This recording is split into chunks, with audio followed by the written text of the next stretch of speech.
The Golden Cage is a mobile game about imprisonment in which the main character, a beastman, finds herself sold as a pet to a prince who eventually becomes obsessed with her. Among the bare trees, the branches of which are decorated with snow-white snow, stands a huge stone castle. At the top of the tower, a girl appeared, Yujin, who was reborn in the place of the beastman. She decides that, like in the original, she will try to escape again. While trying to tie the rope to the fence, the lady became angry because she couldn't do it. But suddenly, the lady froze and sneezed because she was being blown by a terribly frosty air, and she herself was dressed in only a dress. Looking at her trembling palms, the blonde thought that it was very cold outside, and for some reason, the owner was in no hurry to get her. Suddenly, a male voice was heard behind the girl, calling out to her. It was the prince, a man with silver hair and yellow eyes. The heroine looked at him and was surprised in her mind that he had come after all. And if she had been a real beast girl, she would have jumped down long ago. Extending his hands to the lady, His Highness asked her to come down quickly because it was dangerous to be here. She sneezed again and wondered why the young man wasn't saying what she was expecting. The prince began to apologize to the lady, but the heroine was confused and upset because again, this was not what she wanted to hear from him. The man extended his palms closer to Yujin, but she closed her eyes, wanting to quickly move on to that very dialogue, waiting for the answer options to appear. The prince carefully lowered the girl to the floor, but she did not react to anything, but only waited for those very words from the master. The main character remembers that in the original, it was at this moment that the man began to distrust her and develop an abnormal obsession. Now he should ask her in a cold voice why she ran away. But to the protagonist's surprise, the prince only thoughtfully threw a fur coat over her shoulders, asking her not to freeze in the cold. The lady recalls that there was no such thing in the game. Belobriska became embarrassed because she realized that she was much warmer. But suddenly, she ordered herself to pull herself together because she needed to choose an answer to his question. Here, the lady with a robotic intonation confidently told the prince that she would leave this place. An awkward silence arose between the man and the girl, and the beast girl became embarrassed because in fact her words were a brazen bluff, just a game. His Highness told the pet that he couldn't let her go, and the heroine decided to check something. Would the game event start if she made the right choice? Eugene, still frowning and blushing, told the man that he didn't even dare think about locking her up. Suddenly, the girl hears something that stuns her. The prince apologized for upsetting her, then asked where she would go in such cold without preparation. The gentleman stroked the lady's head and promised to take her for a walk tomorrow. The girl thought that such a phrase was not in the plot and that she really would not go anywhere. But suddenly, the blonde, angrily pulling the man's hand away from herself, declared that she would definitely fly away from this golden cage. Then she made a sullen face and fell silent, expecting that His Highness would finally come to terms with her desire to escape and maliciously allow her to do so. But she would be captured and the escape would be a bust. But the prince said with a smile that he was sorry that she didn't like the cage he bought last time and would immediately remove it from the apartment. Milady stared at the man in surprise, wondering where everything had gone wrong, while the gentleman asked if it would be better for her to buy an aquarium. Suddenly, the young lady sneezes again, which frightens the gentleman so much that he shudders. Taking the girl in his arms, the young man said that they were urgently returning to the palace, to which she resigned herself because she thought that it was too cold outside. After some time, the prince and his pet came to their private room, where they lit a fireplace to warm themselves. Having settled down by the fire with a blanket and tea, the blonde tells the owner that he could not break her. She will always strive for freedom. He agreed. The girl noticed that the gentleman was smirking, so she asked him what was making him laugh. The man asked her what she didn't like. After that, the heroine fell silent. Eugene remembers that in the original, she was a pet who tried to escape, and the prince who was mad about it was supposed to become obsessed with hers. However, she does not understand why he is now giving her such a warm look and gently stroking her cheek, asking if she is comfortable. Looking into the man's eyes, the lady thought that it didn't matter. They didn't hate each other like in the game itself, so she thought that everything would be fine, although the gentleman was initially attached to his things. Suddenly, the girl asked the man in a rude, furious tone if he was laughing at her. He flinched from such surprise, and asked her again. Eugen repeated that she would run away from him anyway, but His Highness calmly said that he would never allow that. Even more enraged by these words, the lady buried her face in the blanket and asked what he was talking about, then ordered the man to leave. The worried prince asked his pet to come out quickly, but she refused and reasoned that the owner apparently liked to watch her attempts to escape. The maid, leaving the master's room and closing the door behind her, sighed tiredly and said that the same thing was starting again. While taking away the used tea utensils, she complains to her friend that Eugen is starting his Catch Me event to test love again. The girl asked her friend if she thought the gentleman was enjoying it, to which she replied that if they both liked it, then so be it. Meanwhile, the main character and the prince lay down on the floor among a mountain of huge soft pillows to take a nap together. But then the girl felt uncomfortable and irritably asked His Highness to stand up because he was too heavy. The lady was so angry that she pushed the gentleman away from her on her own. But the owner, suddenly lovingly lowering his eyelashes, passionately grabbed the girl's hand by the wrist, enjoying their touch. She instantly became embarrassed and pulled her hand away, wondering if he would leave her alone even if she bit off his hand. Suddenly, the protagonist noticed that the smile on the prince's face had disappeared. She was confused as to why the gentleman had become so sad. The lady recalls that in the original, he was completely different. Cold-blooded, unperturbed, and incredibly strong. Finally, the blonde told her owner that she was very hot and asked him to stay away from her. But the prince, declaring that this was probably not the case, pushed the girl, and she lay down on the pillows, and he, leaning on his arm, hung over her and began to glare at her. The gentleman continued to stroke his pet's cheek, and the heroine, with wide eyes and an embarrassed smile, asked what he was saying and whether he had taught her. However, the gentleman, coming even closer to the girl's face, asked her again, and Eugen, blushing excitedly, thought how he could be so handsome. The lady, feeling extremely embarrassed, called out loudly to Michael and covered his face with her hands, asking him to stop looking at her so intently. Suddenly, the prince, pressing himself against the girl's palm and rubbing against it, said that he would fulfill her request, calling the heroine the most beautiful lady. This left the blonde speechless. She doesn't understand what kind of person is in front of her, and where did that cruel tyrant from the original version go? Time flashes back to the past, where Eugen, who works in a large, tall office building, is yelled at by her boss. The director threw stacks of papers at the girl and angrily asked how she was going to continue working like this if she was creating such insignificant reports. The angry man hurried away from the worker, who, with her head down, remained standing and silent. Eugen began to clean up the papers scattered on the floor, but was approached by two other workers who asked her how she planned to continue working. However, the men's next words made the heroine freeze, frowning. They said that she could get out if she made the same mistake again. The girl's colleague came to see her, who was first surprised by the tense atmosphere around her, and then asked the worker if everything was okay with her. He, having secluded himself with the protagonist in the office, asked her with a grin what she could have done to anger the boss so much. The man said that he called her to discuss the company's work. Eugen began to prove that she had done everything he advised her to do, but asked if he wanted her to act as if it was only his merit. The girl added that she waited until the last moment for him to tell her everything, but he remained silent. The colleague grinned in response and said that she would soon leave here. The worker waved his hand and asked the lady why she was so surprised, then reminded her that he had said that women did not last long in this company. The news that the heroine heard from her colleague made her open her mouth. He heard from the HR department that she would soon be leaving their office. Eugen froze in shock as the man said that she, unlike everyone else, was working under a contract of employment, and he didn't want any trouble because of her.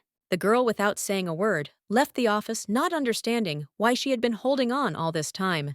Contract workers, a boss with anger issues, incompetent managers. The heroine gave too much time and effort to all of them. Tears rolled down Eugene's cheek as she wanted to show her deceased parents that she had become a worthy office worker by getting an official job. The protagonist wiped away her tears, but realized that she felt like a fool because she had no idea that the company was sucking everything out of her and then simply firing her. But suddenly, a strange sound made the girl dispel her thoughts. She heard a sweet ringing sound. Looking up, the worker saw a billboard advertising a dog treat, recommended by Eugenie, the world's #1 dog. Yujin rubbed her eyes and thought that dogs were the ones who had the best fate. They would inherit everything she envied them because she couldn't even afford an office team. But the heroine, walking on as if nothing had happened, decided that this was not so, because before thinking about personal housing, she first needed to find a job. The protagonist hopes that in her next life, she will become a rich man's dog, because then she will not have to do anything and not think about difficult things.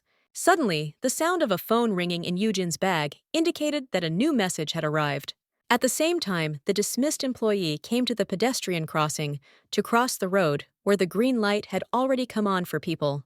While other pedestrians were quickly walking along the zebra, crossing the heroine having fallen behind, everyone looked at her phone and saw that she had received a notification from the game Golden Cage. Suddenly, out of nowhere, a truck appeared driving along the road and not thinking of slowing down. Stunned passersby shouted to Eugene that a car was flying towards her at full speed, but she unfortunately noticed it too late.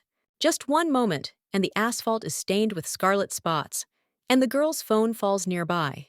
The protagonist realized that this was her end, while her smartphone was already finishing loading the access to the special event, Golden Cage. Suddenly, the main character opens her eyes, which surprisingly are not like her previous ones. Moving her hand a little, she realized that she was not on the asphalt, but on some cold, dirty floor.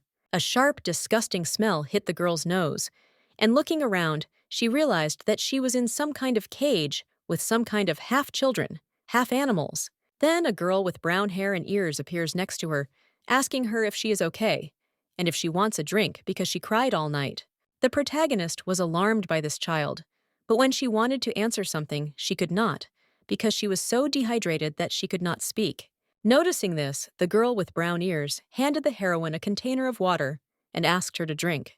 However, Eugene, taking the dishes in her hands and seeing her reflection in the water, was slightly surprised, because instead of herself, she saw some toddler with white hair. Deciding not to dwell on this for long, the girl drank some water, emptying the container completely. The girl with brown ears cheerfully asked the child if she felt better. The child sighed at first, then thought that she knew who this kind child was. Green eyes, brown hair, and triangle ears indicate that this is the main character of the mobile game Golden Cage. Canis. The main character looked around, wondering if Prince Michael had appeared yet. She recalls that this man was so obsessed with Canis that he even imprisoned her. He is also the most popular character in the game.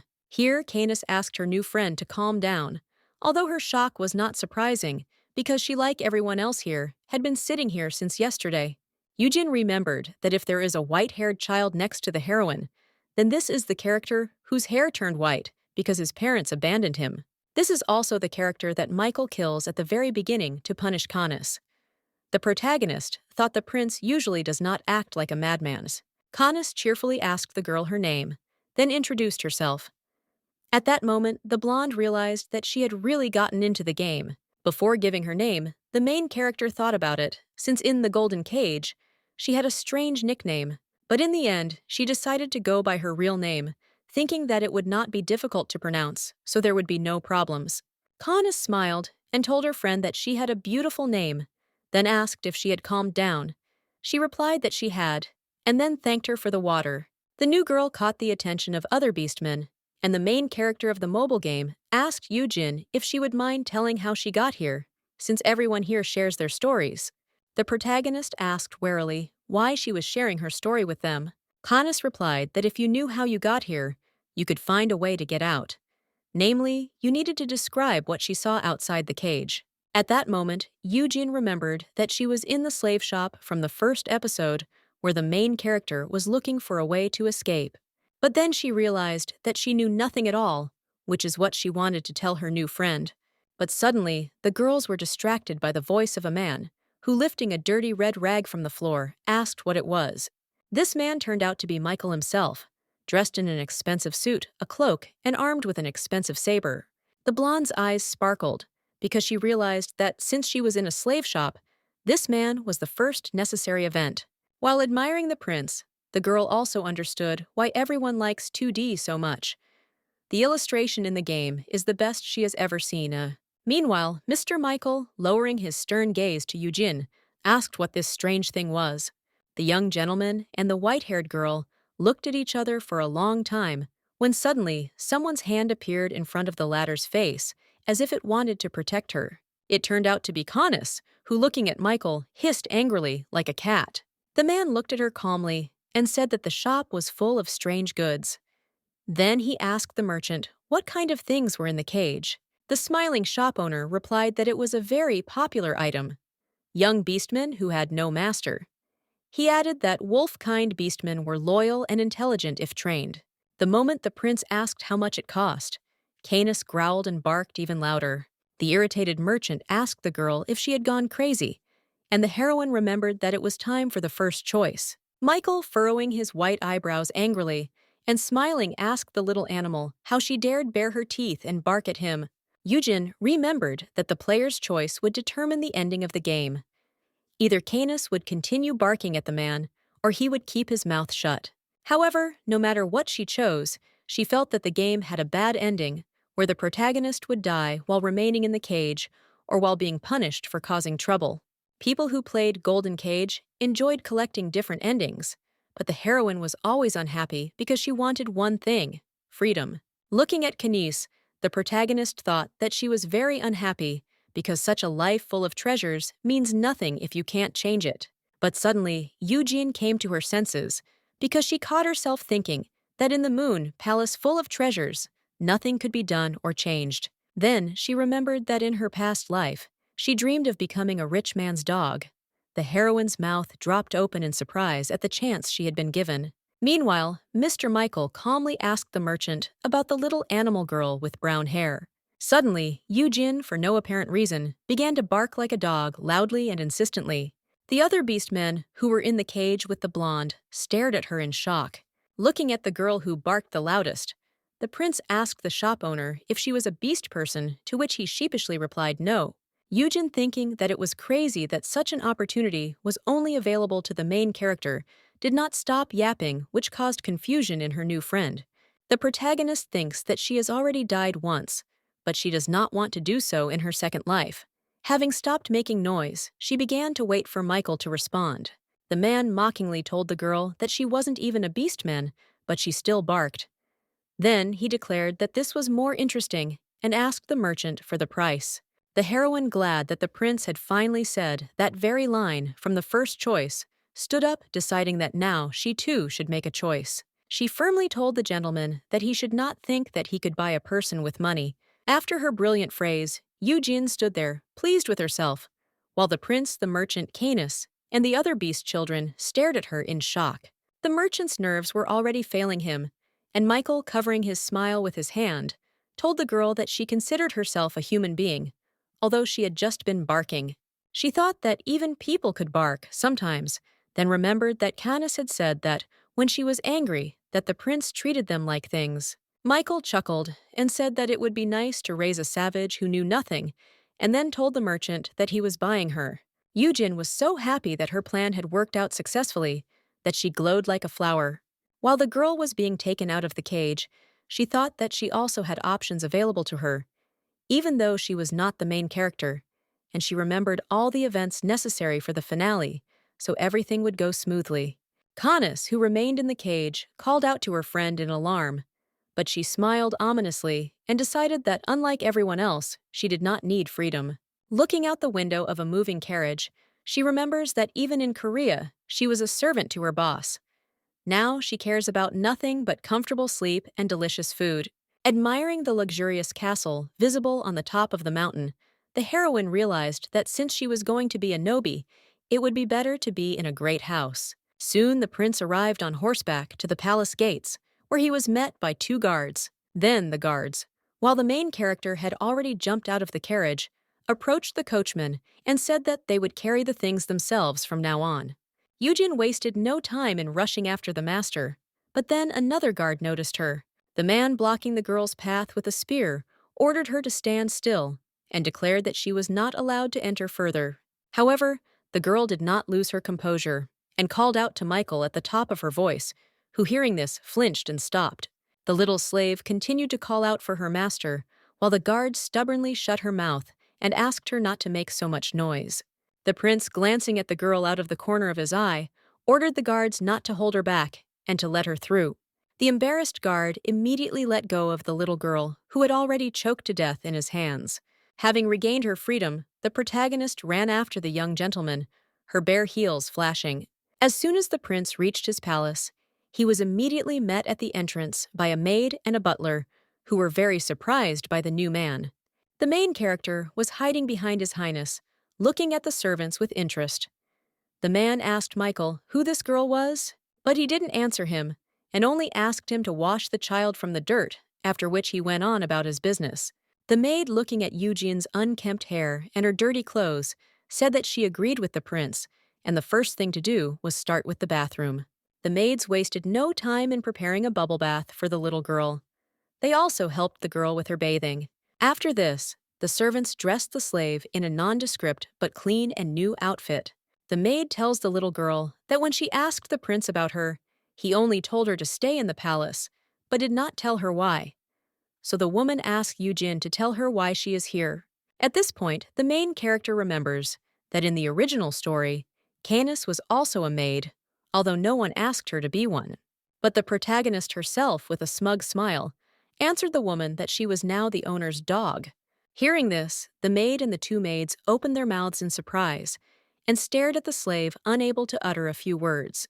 Eugene remembers with a smile on her face that the prince said that she would grow up to be a wild dog. The girl is amused by the fact that the servants have never seen anyone like her. Then the maid thought deeply about something, and the maids looked at each other in bewilderment. Eugene, deciding that since she was her master's dog, she had to be by his side, came to Michael's luxurious chambers. The girl kept walking around the room and admiring the high painted ceilings, expensive paintings, furniture, and crystal chandelier. Walking up to the huge soft bed, she kicked off her shoes and plopped down on it, surprised at how comfortable it was. Suddenly, the blonde thought that the earth on which it was impossible to achieve anything should be destroyed. But here she would not have to worry about anything. The little girl believes that the maid who knows the prince's character did her a favor by leaving her here. The heroine does not care whether the prince kills her or she dies herself. Eugene began to run around the bed like a puppy, thinking that she doesn't care about the future anymore because she doesn't want to think or do anything. Her motto is, "Live like a dog. A dog's life is a dog's life." Suddenly, a tall, stately figure appeared in the room. Michael calmly asked the slave what she was doing there. The girl stopped dancing and looked at the man with burning eyes, calling him her master. His Highness, with the same frightening calm, asked the child why she called him that. She asked the gentleman, with a cheerful grin, if he considered her his little dog. The young heir, his servant and maid, who had entered the room after him, fell into awkward silence. The main character was confused by this reaction, but she still began to bark, imitating a real dog. The prince continued to look at her silently, and the girl, continuing to bark, wondered what the hell was going on. Eugene told His Highness that he promised that he would train her, and so she must always be by his side. Michael replied in a cold tone that he did not allow the dog to lie in his bed. The protagonist thought that it was true. The gentleman was not the kind of person who would let a dog on his bed. Meanwhile, the prince ordered his servant to bring him a doghouse. The butler's head immediately spun with excitement. Apparently, the order meant that they were obliged to place the child in a kennel and send him to live in the garden. Noticing his subordinate's hesitation, Michael sighed and asked to give the girl a separate room, which made him sigh with relief. The servant gave the protagonist her own room. It did not look as expensive as the previous one, but it also had all the amenities. The child looked around the bedroom with admiration, and the butler reminded her that if she needed anything, she would just have to pull the rope. Immediately after this, the man wished the slave good night, and all the candles in the room went out, leaving it now illuminated only by the moonlight. Covering herself with a blanket, Eugene remembered that the prince had been indifferent to Candace at the beginning of the game, but he had turned out to be kinder than she had expected. Meanwhile, a certain memory came to Michael, thanks to which he realized that the troubles began with the words of that girl. It's a memory of him and his father and his mistress drinking tea in the garden when the lady confessed that she felt sorry for the beastmen living in cages. It was Annet, a woman with black hair and eyes whose identity and origin are unknown. She was the person who held the heart of Emperor Dietrich in her hands. The ruler was madly in love with Annet, whose appearance was out of this world. However, when she appeared, Dietrich already had a wife, a beautiful lady with snow-white hair. But for a man who lost his head from love, neither the marriage vows nor the newborn twins, a prince and a princess, mattered. After the empress's death in a carriage accident, the scandalous assumption that the emperor had murdered her was well-founded. One day, when the servants brought Dietrich his grown son, he ordered them to do everything so that his offspring would quickly live up to his expectations. After this, the teachers piled a pile of textbooks on the boy's desk, declaring that today he must study imperialism, ancient languages, and military science. After some time, the subordinate delighted the emperor by saying that his son was simply a genius in terms of studies, to which he said that he would continue to give the child a full imperial education. The servant said that the boy already had a lot of schoolwork, but the father angrily asked if he had lied when he called Michael a genius, and the servant fell silent. Immediately after this, the teachers put geometry, geography, law, and so on classes on the shoulders of the child, who was already up to his ears in lessons. The teacher, looking at his student, thought that he had previously been worried that it would be difficult for him, but apparently he was coping. But no one had any idea what exactly the prince was losing under such an extremely high load. The teacher, conducting a practice with Michael, excitedly asked him why he chose the tactic of destroying an entire village if there was only one spy.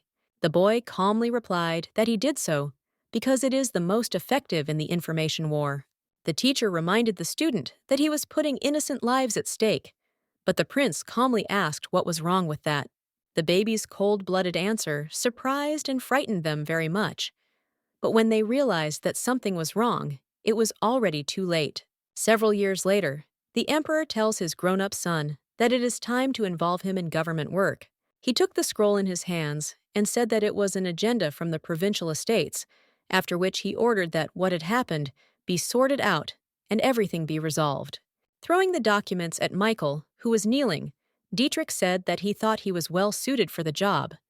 And after all, the tax issue that had been raised at the nobles' meeting had also been discussed by him. Michael himself simply listened to his father's orders without raising his eyes or saying a word. Now, drinking tea with her lover and his son, Annet, tells the latter that she heard that he has been helping Dietrich a lot lately. The prince modestly said that there was nothing special about it, after which the girl was surprised at how modest he was.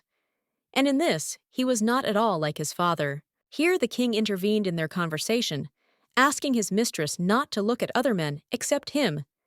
She said that this man was his son, but suddenly the young gentleman's hand froze when Anat said that she felt sorry for the beastmen she saw in the play and who lived in cages. The emperor asked his beloved with a smile if she wanted him to free them. She asked if he would really do it, to which the man said yes. Dietrich then turned his stern gaze to his son and asked if he had heard, then ordered him to investigate the situation with the beastmen and make a plan. Michael silently put his cup down on the table. He thought his father had simply invited him for tea, but he also needed someone who would indulge his mistress's whims. However, the prince did not even imagine what kind of meeting these troubles would bring him. Meanwhile, the heroine remembers that even before their eyes met, the prince behaved recklessly, but he doesn't even know who she is. The girl is sure that he wanted to get himself a loyal dog. It was morning, but the sun was not yet visible outside. However, the young gentleman was already busy with state affairs at this time. Looking at the view from the window and remembering that I had not seen the slave yet today, I thought that she was probably still sleeping. Later, the prince's personal butler informed him that his breakfast of hot steak and soup was served, and Michael began his first meal of the day. While eating, His Highness decided to ask the servant what was going on with his instructions, but the servant suddenly asked what instructions he was talking about. The man became worried because he did not remember any of the prince's instructions, but the next moment he realized that he was talking about the newly arrived slave. Michael, not hearing an immediate answer, slammed his cutlery on the table and said that if someone does not understand their duties, then this is very bad. The subordinate obediently replied that they had given the girl his old playroom as a booth, assigned her a maid, and prepared personal shackles for her.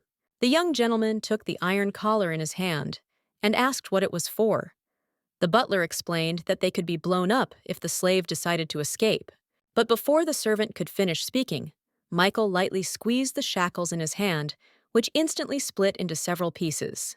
Having thrown away the remains of the metal, the man, as if nothing had happened, told the servant that this collar was too fragile and that another copy should be prepared. After some time, Eugen was presented with her new, incredibly beautiful shackles.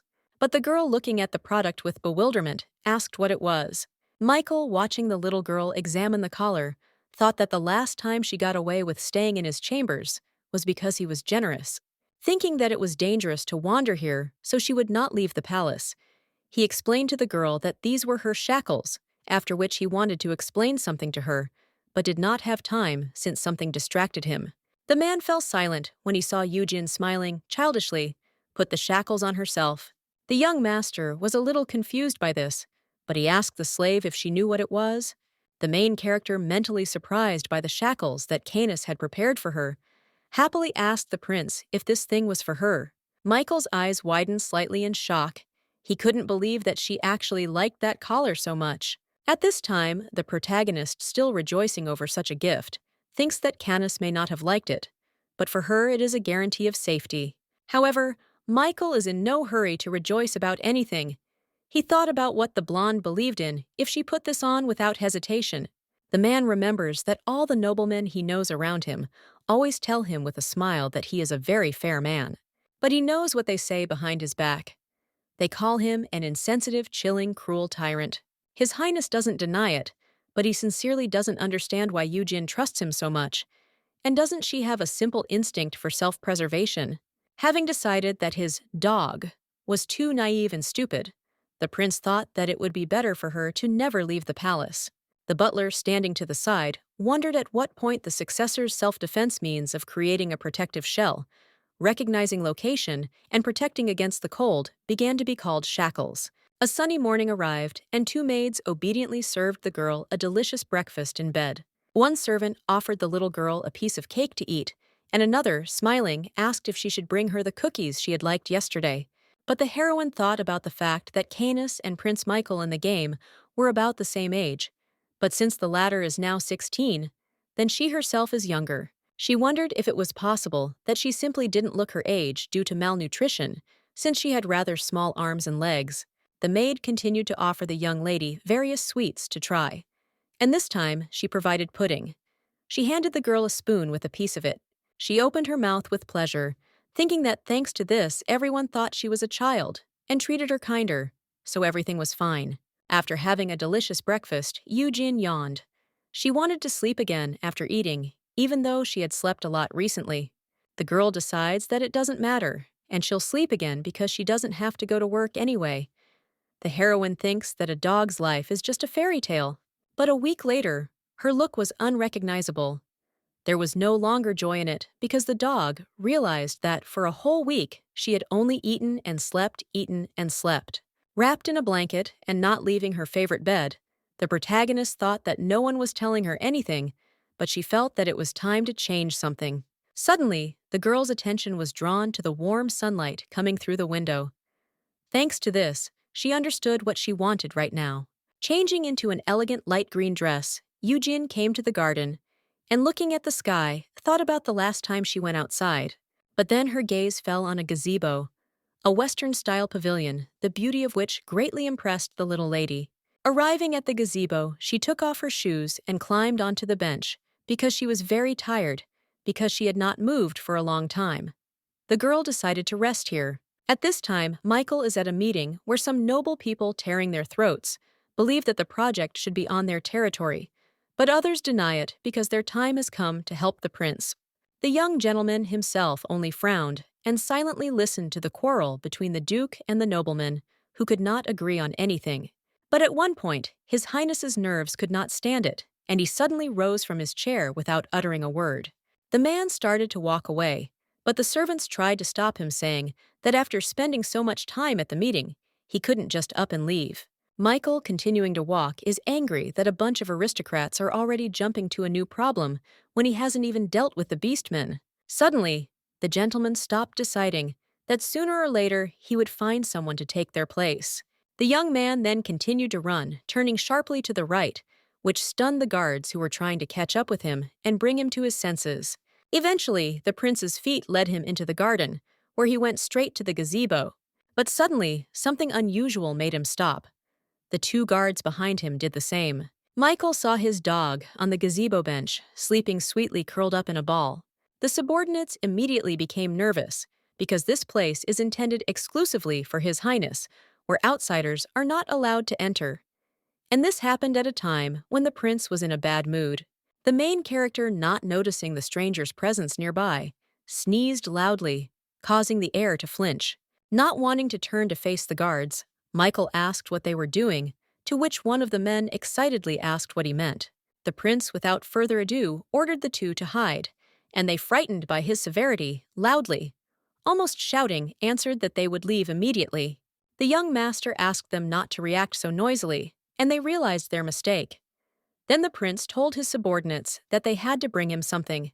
The guards panicked again, thinking that His Highness would ask them to bring either a sword or a sledgehammer to use on the girl. But in fact, Michael asked them to bring him a blanket and some soft one, not very thick. A few minutes later, the sweetly sleeping main character was covered with a warm pink blanket. The young heir, sitting down next to Eugene, thought about how carefree she was and how she really looked like a real dog waiting for her owner. The next day, as soon as morning came, the protagonist, feeling a surge of strength, stretched her arms upward. Then she sat up abruptly, delighted at how bright the morning was. The girl is happy that she no longer has routine work. No endlessly repetitive tasks. No piling up projects, no daily reports. Putting on a cute blue dress and hat and grabbing a picnic basket, the main character headed out into the garden, rejoicing at how wonderful life was. But suddenly, on her way, she meets a large black horse with a wheat-colored mane who was looking at her from the fence. Eugene couldn't help but be amazed at how beautiful the beast seemed to her. She covered her mouth in admiration and greeted the animal. But the stallion suddenly leaned his muzzle towards the lady's basket, as if he had smelled something delicious from there. The heroine realized that he was hungry, so she offered him an apple, which he ate with pleasure. Suddenly, the slave heard someone's voice behind her, warily asking if anyone was there. Turning around, she saw a little boy hiding behind the stable door, as if he was afraid of something. Eugene was confused by his sudden appearance, but she didn't forget to smile sweetly and say hello. The boy decided to approach the lady, saying that he thought it was a horse thief who had come in while he was going to the toilet. But then the young man said that on the other hand, such a criminal would not have been allowed into the palace. Suddenly, he remembered that they had not introduced themselves, after which he told the girl that his name was Hans, and he was learning to manage a stable under the supervision of Bernard. It was the slave's turn to introduce herself, but she hesitated, thinking that it was the first time she saw a palace worker behaving in such a way. Deciding it was best not to say that she was simply lucky enough to meet the prince and become his dog, she simply introduced herself by her name. He was slightly surprised by this, after which he said that there were a lot of horses in the stable and invited his new girlfriend to look at them, and she happily agreed. The next day, Eugene, dressed in a cute pink dress, stood in the hallway, looking around, wondering where she should go today.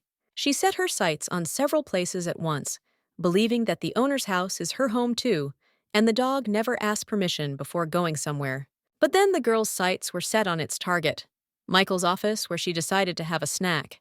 The little girl opened the door and looked inside, deciding that if the prince had not wanted her to come in, he would have locked the door, although the smart dog would open it anyway. Suddenly, the slave noticed that there was a cake on His Highness's table. Eugene doesn't think that the master likes sweets, but for some reason, there is always one on the table. Joyfully sitting down at the table and grabbing a spoon, the dog thought that it didn't matter, and in any case, it needed to be eaten, otherwise it would spoil. And the real reason why there is always something sweet on the prince's table is that it was the order of the master himself. He asked to leave desserts for his pet. The servants obediently carried out the order. A few minutes later, the protagonist left the owner's room, pleased that she was able to fill her belly here too. Then the girl thought about where she should go now, although she had already been to many places. Belobruska is bored, walking back and forth, although in her past life she loved playing on her phone. Now she remembers what she did when she didn't have one. An idea had ripened in the dog's head, and she turned to the maid with a small request. The maid, as the young lady had asked, took her to the palace library, which contained more than 1,000 different books. The main character lifted her head up in admiration, admiring the tall shelves. Touching the spines of some of the publications, she saw that all the books here were written in Korean, her native language, which greatly comforted the little girl. But Yujin thought that it was not surprising, because she was in the world of a Korean game where she and all the other characters spoke Korean. However, the slave is not used to the way everyone here looks, including her.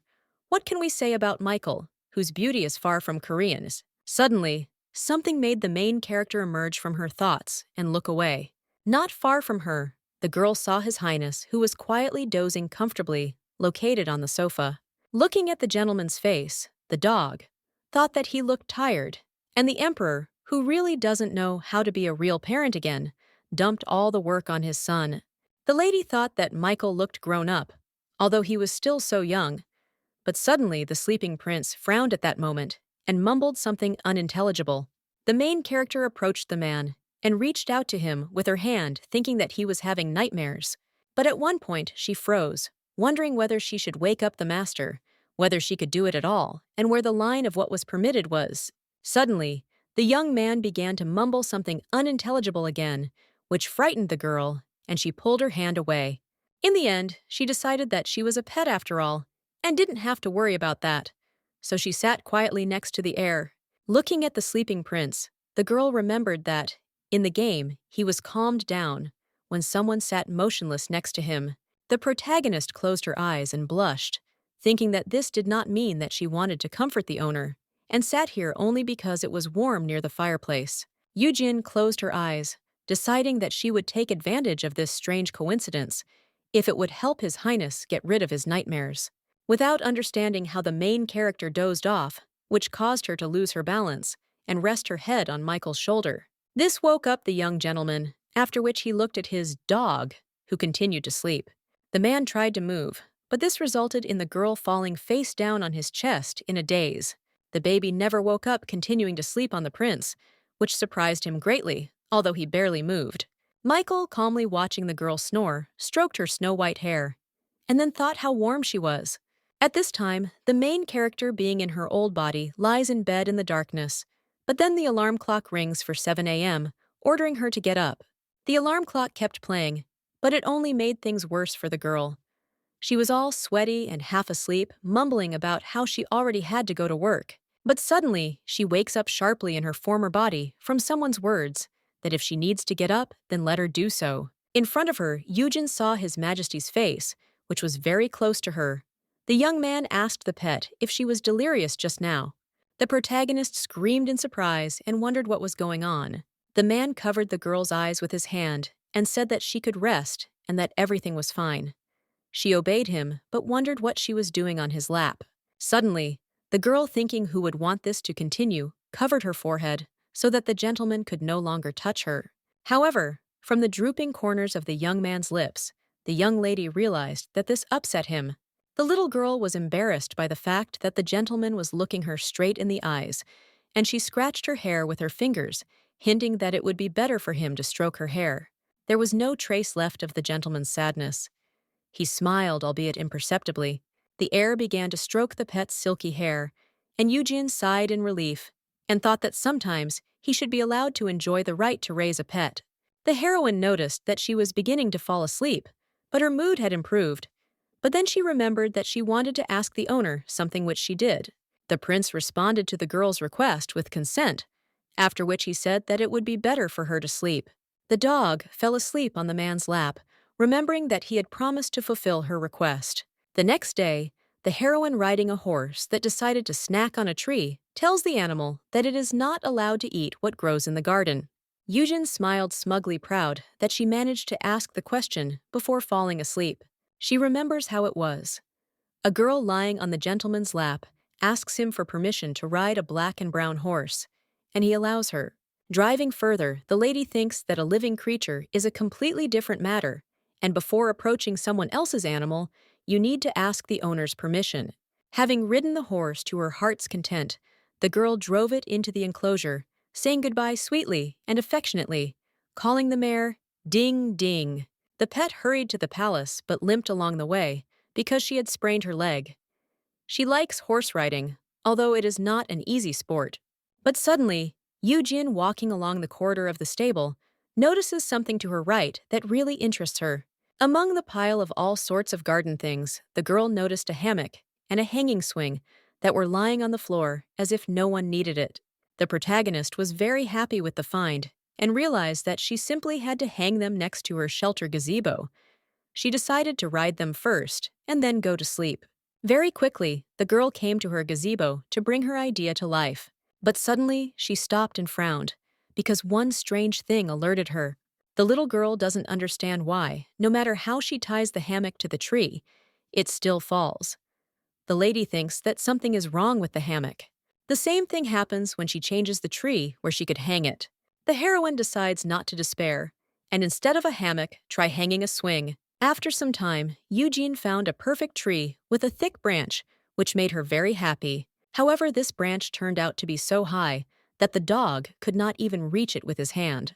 The girl was so upset by this that she threw the swing on the ground, leaving it there, and went back to the palace. A few minutes later, His Highness decided to come to the gazebo along with 2 guards. But suddenly, the prince noticed a hammock and swing abandoned on the road. The man asked the servants what it was. One of the subordinates suggested that they had tried to hang a hammock and a swing on this tree, but there was no ladder, and it would not have been possible to tie it with such a rope. Michael looked closely at that very tree, after which he ordered the guards to cut it down immediately. At first, they were frightened by such a sudden and cold-blooded order from the master, but they agreed to fulfill the request. That very moment, the servants armed themselves with an axe and cut down the tree, which by evening was no longer in the garden. The next day, Yujin came to her shelter gazebo again, but stopped as what she saw left her in shock. The girl's forehead began to sweat from numbness. She asked herself excitedly what had happened here. The young lady began to walk around the garden, looking at it carefully. She does not remember it looking like this, because there seemed to be more trees. The pet thinks that she imagines it because of her mood. The heroine saw that near her favorite gazebo, there was now a magnificent children's swing and a hammock of unearthly beauty. Yujin was so delighted by this that she pressed her palms to her chest and gasped. Her eyes had never sparkled like this before. First, the child rode on the swing, which brought him a lot of joyful emotions. Then the girl plopped down on the air cushions that lined the hammock, and she couldn't help but be overjoyed. The pet noticed several of her favorite desserts and an iced drink around her. The sight of her favorite sweets made the blonde drool. Eugene sat comfortably on the hammock, snacking on desserts, and mentally giving the service at the palace a like and leaving a pleasant 5-star review. A few days later, the protagonist was still lounging on her lounger, but she had taken with her the book Song of the Blue Sea, which she wanted to read. She smiled and thought that she was very surprised when she saw a panoramic book in the office. As soon as the dog opened the magic book, a spell immediately rose into the air from its pages, which depicted the entire plot of the story in blue light. The young lady was very amazed by their beauty, but almost immediately closed the book back and lowered her head down. Yujin hugged the publishing house to her chest and shed a tear from the beauty she saw, after which she cried out in admiration that the author of this creation was a genius. The little girl immediately ran to the palace to find and read the next such book. But suddenly, she stopped because her attention was drawn to some closed doors, which were covered with a beautiful fresco. The heroine remembered that, apparently, she was in this corridor for the first time, which meant that there were still places in the castle that she had never been to. Looking more closely at the drawing on the doors, she realized that it depicted the victory of humans over beastmen. She does not understand why the losers were depicted larger than the winners. Opening the door slightly and looking into the room, the heroine did not see anything unusual that would surprise her. However, when she walked through the apartment, she noticed a white piano against the wall. The girl immediately sat down on a chair and tapped on the hard keys, imitating a real pianist. But instead of a melody, she produced an unintelligible gibberish. Suddenly, a sound behind her interrupted the pet's entertainment. Yujin froze in an instant and listened. Turning around, she saw nothing, only a candlestick and many shelves with books. Thanks to the piano and the bookcase in the room, a puzzle began to form in the main character's mind. She thoughtfully approached the shelves with books. Noticing one spine that stood out, because it stuck out a little, the girl pressed on it, hoping that it was the key that would open the secret room. For a second, the protagonist thought she would be able to find what she wanted. But when she pressed the spine, nothing happened in front of her. However, as soon as she turned around, thinking that it was an ordinary wall, the bookshelf suddenly opened. Unfortunately, the opening door to the secret room also drew the young lady along with it. In an instant, the heroine found herself locked in a secret room, while outside there seemed to be no trace of her. Some time later, the young gentleman noticed that his pet was missing, which he was not happy about. He angrily asks his subordinates if they found her. The butler, nervously bowing his head, replied that they were still searching. Then the prince asked if they had tried to track the location, to which he said that a magician would soon come for that. The servant, sweating with fear, recalls that he always kept an eye on the dog, with the eye of protection provided by His Highness. But everything went wrong. How did the process of caring for the pet happen? The maid tells her colleague that food for Eugene is almost ready, and she says that she is in the garden. Another servant reported to Michael that the girl was resting in the garden, and the butler promised to go for her, but the master said that he would go for her himself. The young man returned from the garden holding his sleeping dog in his arms. Thanks to her owner, the main character returned safely to her bed. But now, Michael, remembering how Eugene ate in his office, thinks that she was a pet who carelessly stomped around and stretched out her muzzle. The heir remembered how she, sitting on a small table and eating sweets joyfully, greeted him, calling him her master. But now for him, these are just memories, and in reality, the girl has disappeared without a trace. The gentleman was very angry about this, but he convinced himself that everything was fine and that she would be found soon, since her shackles contained magic just for such an occasion. Suddenly, the doors to the prince's office swung open, and a servant shouted that the imperial magician had arrived. Michael immediately went to him and asked about Eugene's location, but he apologized and said that the genie engraved on the medallion was not responding. His Highness asked what this meant, and the magician admitted that, to be more precise, he was reacting but was stuck in a place where he could not transmit a signal, and it was likely that the medallion was being obstructed by a spell. The wizard shared his guesses with the young master, but the prince himself already understood that this might be a kidnapping. The heir clenched his jaw in anger because he had hired a magician for an exorbitant price who had done almost nothing to help, and someone had even dared to kidnap his pet. The prince ordered all the soldiers to be dispersed immediately because the kidnapper could not have gone far. The man promises to tear the culprit to shreds. The protagonist, meanwhile, is dozing in the darkness on the cold stone floor. But at one point, after sleeping for an unknown amount of time, she finally opened her eyes. Having risen from the floor, the girl wondered where she was, because she saw nothing in front of her, only pitch darkness. She began to try to feel something on the floor with her hands, and she succeeded. Her fingers touched some object. As soon as the heroine took this soft object in her hands, it began to emit a faint light. The lump in the lady's hands glowed when she was crumpling it, which made her think that it was a thermal pack that people put in their pockets to keep their fingers from freezing. The lost one looked around again, and although she couldn't see anything further than her outstretched arm, she realized that she was in some kind of library. Eugene realizes that she is Michael's pet, but she wonders if they will look for her. The pet decides to wait because they say that if you are lost, you should stay where you are. However, after a few minutes, the little girl noticed that the little bundle in her hands began to glow weaker, which meant that it would fade over time. The heroine resolutely rose to her feet, because soon she might be left without her only source of light, so she couldn't just sit here. The dog thought that perhaps this secret passage was built especially for the imperial family, and it should lead to a safe place. Belobriska walked carefully down the corridor, assuring herself that everything would be fine. The girl kept walking and walking along the stone floor, noticing that her thermal pack was becoming increasingly dimmer. Suddenly, the lost girl saw a doorway in the distance, through which light was shining. Eugene was very happy because she finally found a way out. The main character rushed to the door as fast as she could and quickly opened it with her hand. The pet looked out of the opening, but with her eyes closed, because she was very afraid to see what was there. But suddenly, as soon as she opened her eyes, she saw in front of her a pair of blue cat eyes that were staring at her. The young lady was speechless from surprise and simply stared at the beast in bewilderment.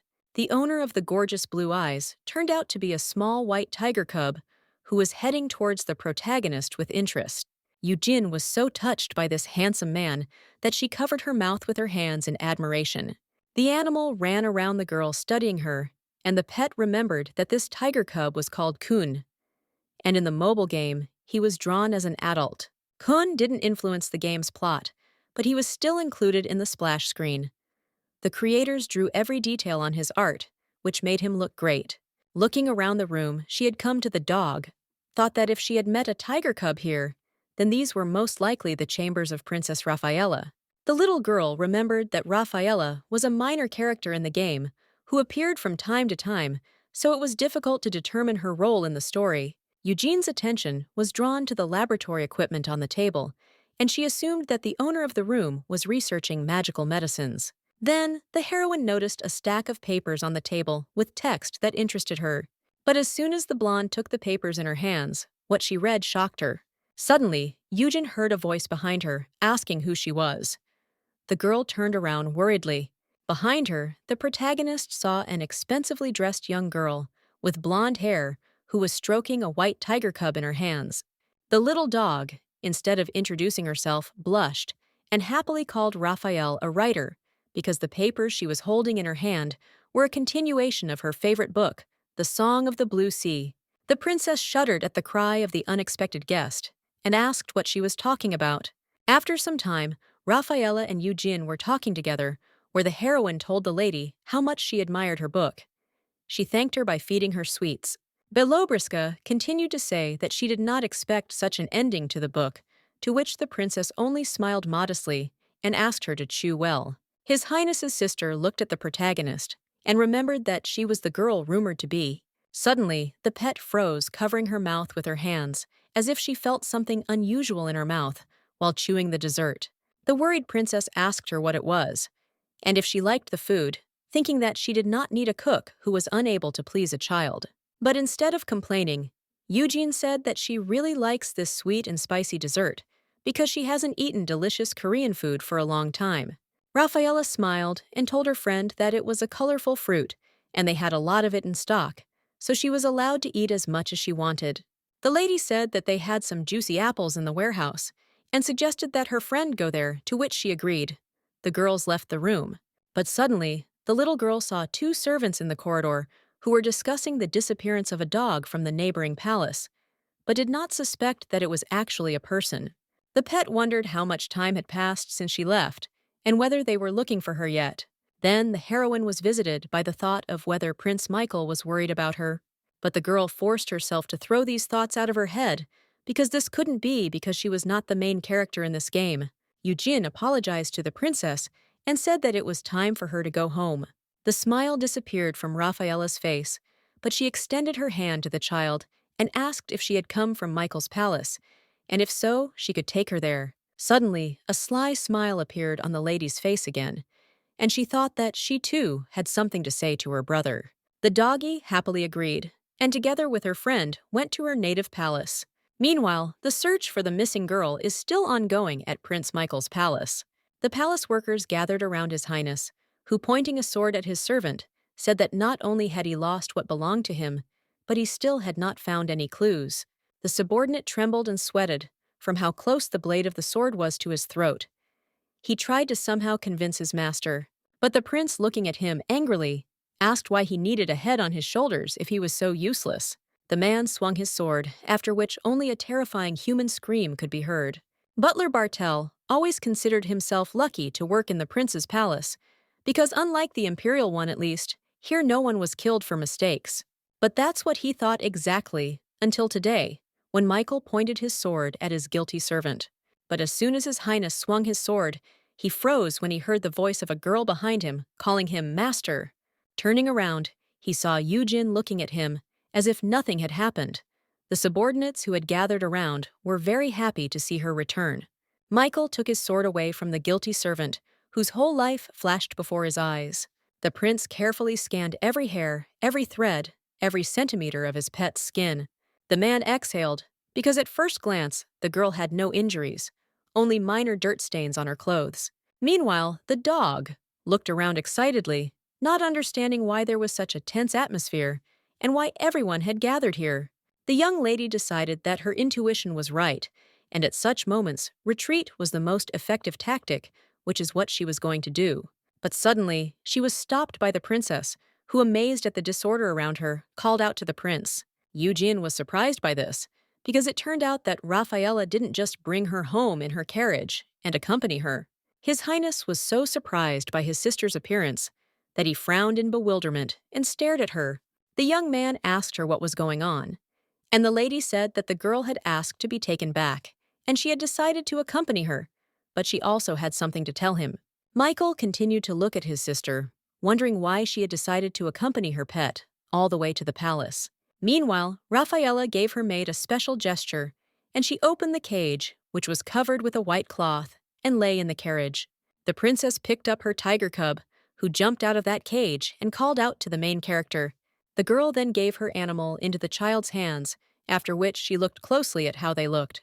The lady walked towards Eugene, saying that she looked good with her tiger, so she wanted to take her for herself, which stunned the prince. Gently touching the girl's cheek, the princess said that she already had a tiger cub, but asked if she would like to become her kitten.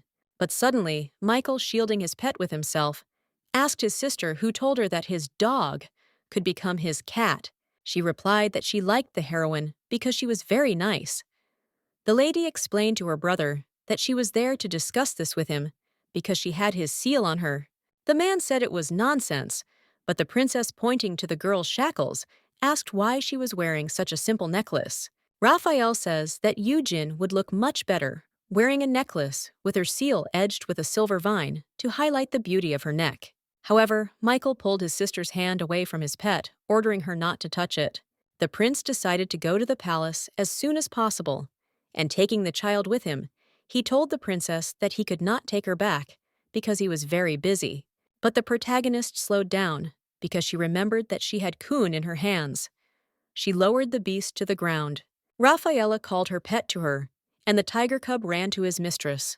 Looking back at the prince and the girl walking away, the lady thought that nothing could be done, but she would still have a chance. Her Highness sat down in her carriage, which drove back to the girl's palace. The main character found herself in the prince's office, where she sat down on the sofa opposite him with Michael. The girl wonders why they came here. She wants to finish everything quickly and take a shower. The lady looked at the sullen gentleman, who was thinking about something. The pet assumes that he is angry because his father has loaded him with work again. The pet smiled shyly, since she only sees her owner when she is looking for a meeting with him, so she cannot read his facial expression. The little girl remembered that in the original, Canis got to the bottom of things, and Eugene is sure that Michael won't get attached to her because she's not the main character. But suddenly, His Highness spoke. He asked the child what had happened and how she had left the palace and then returned with the princess. The doggy immediately waved her hands because she could share this with the gentleman, which is what she promised him. In a few minutes, the girl told how she found the room with the piano through which she entered the secret corridor and where she came out into the room with Kuni. The prince answered his pet with a simple, "I understand," after which he allowed her to go and rest, which made the young lady very happy. Evening came, and the prince, placing the scroll on his desk, told his butler that he would put it aside for a while. The man ordered the servant to contact the knights and open the passage in his room from the other room and clean everything there. The subordinate imagined Michael's order because initially the princess was supposed to live in that room until she was crowned. He replied that these rooms were not used anyway. The prince realized that he no longer trusted the people who looked after Eugene, but if she was in the next room, he could visit her himself. The protagonist, seeing her new luxurious room, asked in shock if she would sleep here now. The maid replied that it was then told the lady that she had brought her pillow and would also bring food soon. The lady thanked her. Eugene realized that the owner wanted to change her kennel. The girl fell onto the bed, happy that here she was, bigger and softer, and the room itself was huge. Suddenly, the girl heard someone knocking on her room door, which made her immediately get up and allow the person to enter, thinking that they had brought her food. But instead of a maid with a tray, 2 knights entered, a man with brown hair and a girl with black hair. The heroine stared at the strangers, wondering who they could be, since she had never seen them before. The man, meanwhile, leaned over to the heroine, said hello, and asked with a smile if she was the dog they had been told about. Suddenly, The female knight shut her colleague up by slapping her palm across his face. The lady walking up to the blonde asked Felix to calm down, and he, rubbing his reddened face, obeyed her, because she was the eldest in the group. The female knight kneeled before Yujin and said that by His Highness's order, they would accompany her from today on as her guards. The main character's eyes sparkled because she saw real knights in front of her, like from a real fantasy novel. She got out of bed and bowed politely to them, said hello, and stated her name. Without straightening her back, the girl glanced at the guards, wondering if she had bowed correctly, since she did it the way she knew how.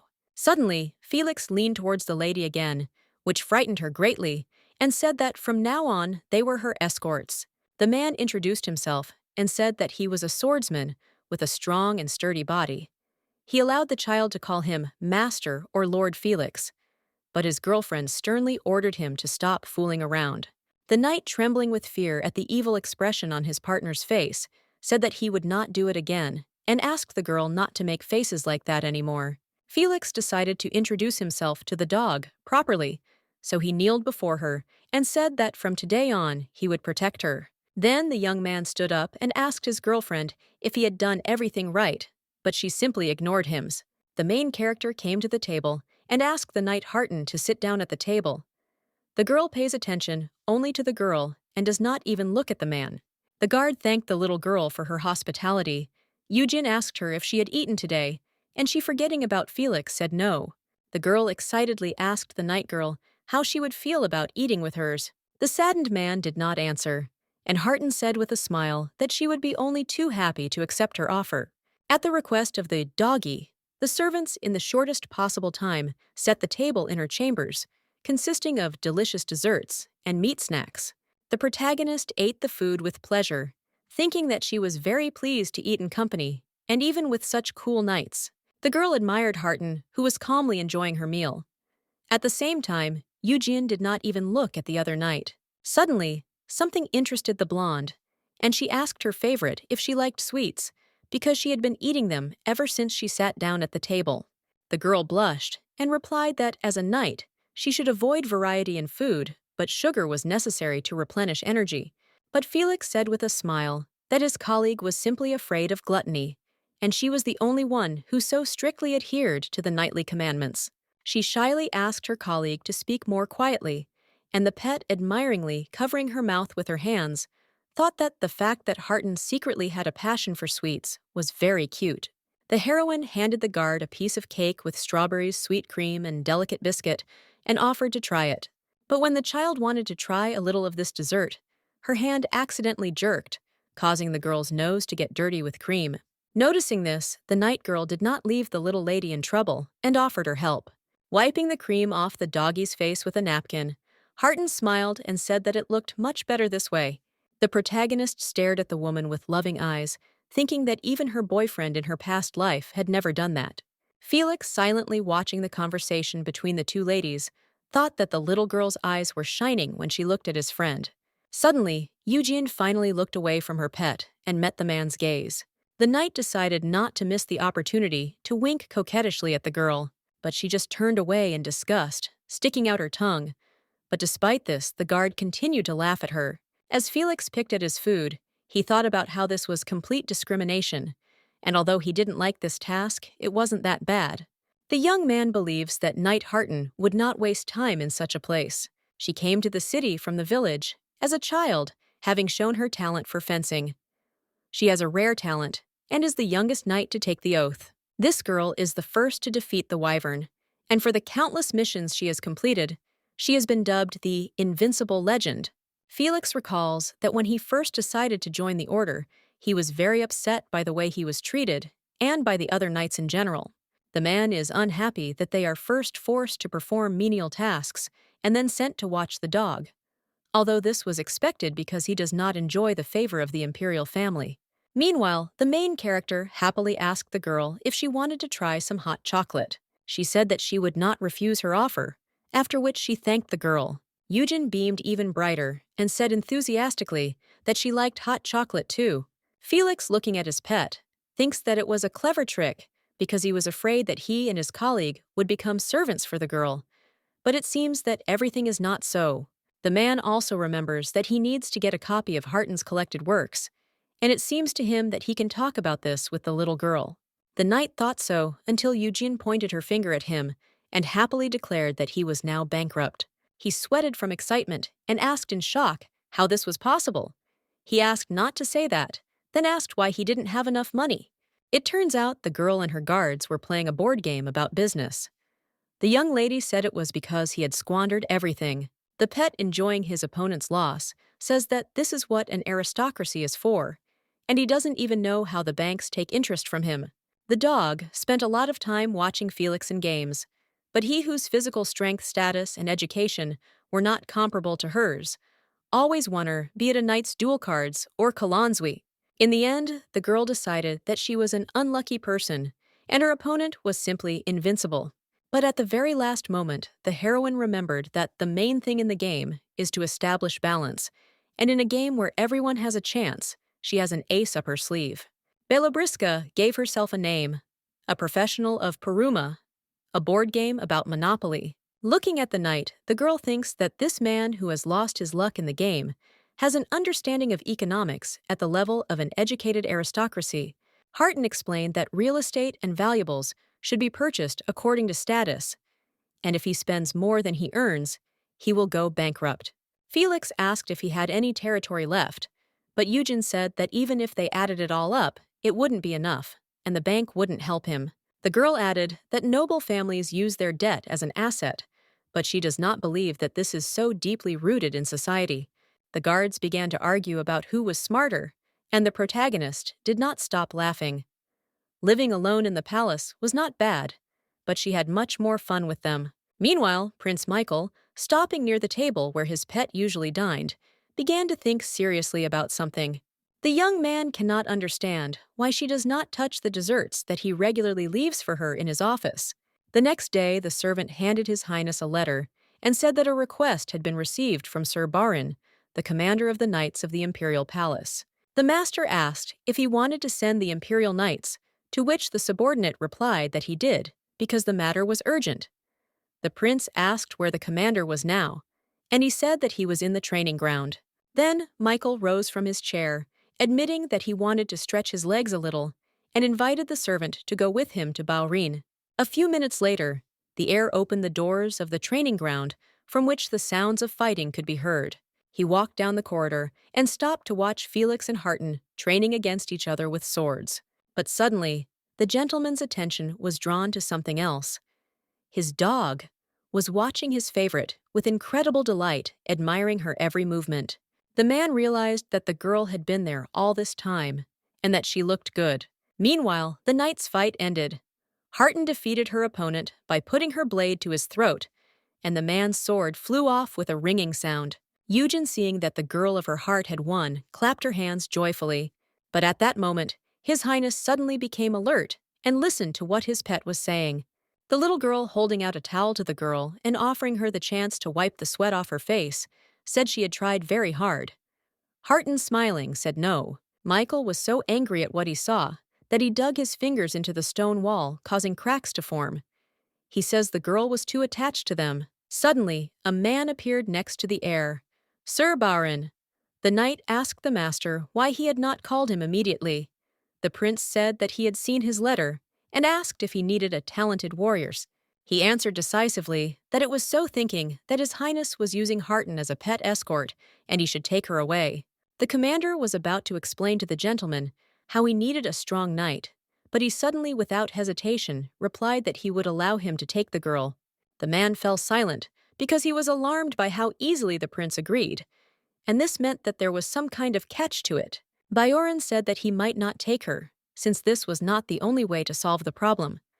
But the prince angrily reminded that Harton was the strongest of them all. The knight did not argue further with Michael, and bowing his head before him, thanked him for everything. Looking at his pet, the young heir thought about how the importance of this mission had just increased, and that it was about sending him to faraway places. The prince understands that it is natural to become close to someone you spend a lot of time with, but that too much closeness can interfere with the task at hand. From those events to the palace of His Highness, several days flew by unnoticed. Felix, putting his head on the table and still crying, calls his senior partner. The heroine, who is sitting opposite him, asks her friend to calm down because several days have passed since Harton left, and it is unknown when she will arrive. The man sadly replied that that was all right, but told the girl that even though the elder one was not there, she still did not call him sir. The pet told the knight that he was pathetic, and his girlfriend was chosen according to her skills, and a true fan should wish her success in her work. He replied that he was aware of it. Felix wanted to say something else, but his crying broke out again, which greatly upset the protagonist. Eugen thought he was a fool if he thought she didn't miss her beloved Hartons. Meanwhile, the prince, sitting at his office desk, was thinking hard about something so much that he even frowned. Michael's thoughts were occupied only with why the pet had not yet come to him if he had removed that guard. The butler, noticing the threatening expression on the gentleman's face, anxiously asked if everything was all right. The young heir ordered his servant to call the knight Felix, and a few minutes later, he arrived in His Highness's office and greeted him properly. Michael asked the man if it was true that his dog didn't get out of bed all day, to which he said that it was true. The guard's answer made the prince think, which gave him an interesting idea. Eugene, wrapped in her favorite blanket, like a cocoon, finally completed her introspection and was ready to take stock. Her life has been busy these last days, obsessed with Harton, but she always remembers that a life of hard work is not for her. The heroine spends every day wasting her time, and she really likes it. The life of a carefree dog suits her perfectly. 3 meals a day, snacks, and a bunch of books. She doesn't even have to leave her room to get it, because the service here is like a 5-star hotel. But suddenly, the girl shuddered, because she heard the door to her room open and someone enter her room. Turning around, the little girl saw His Highness walking straight towards her, and Felix closing the door behind him.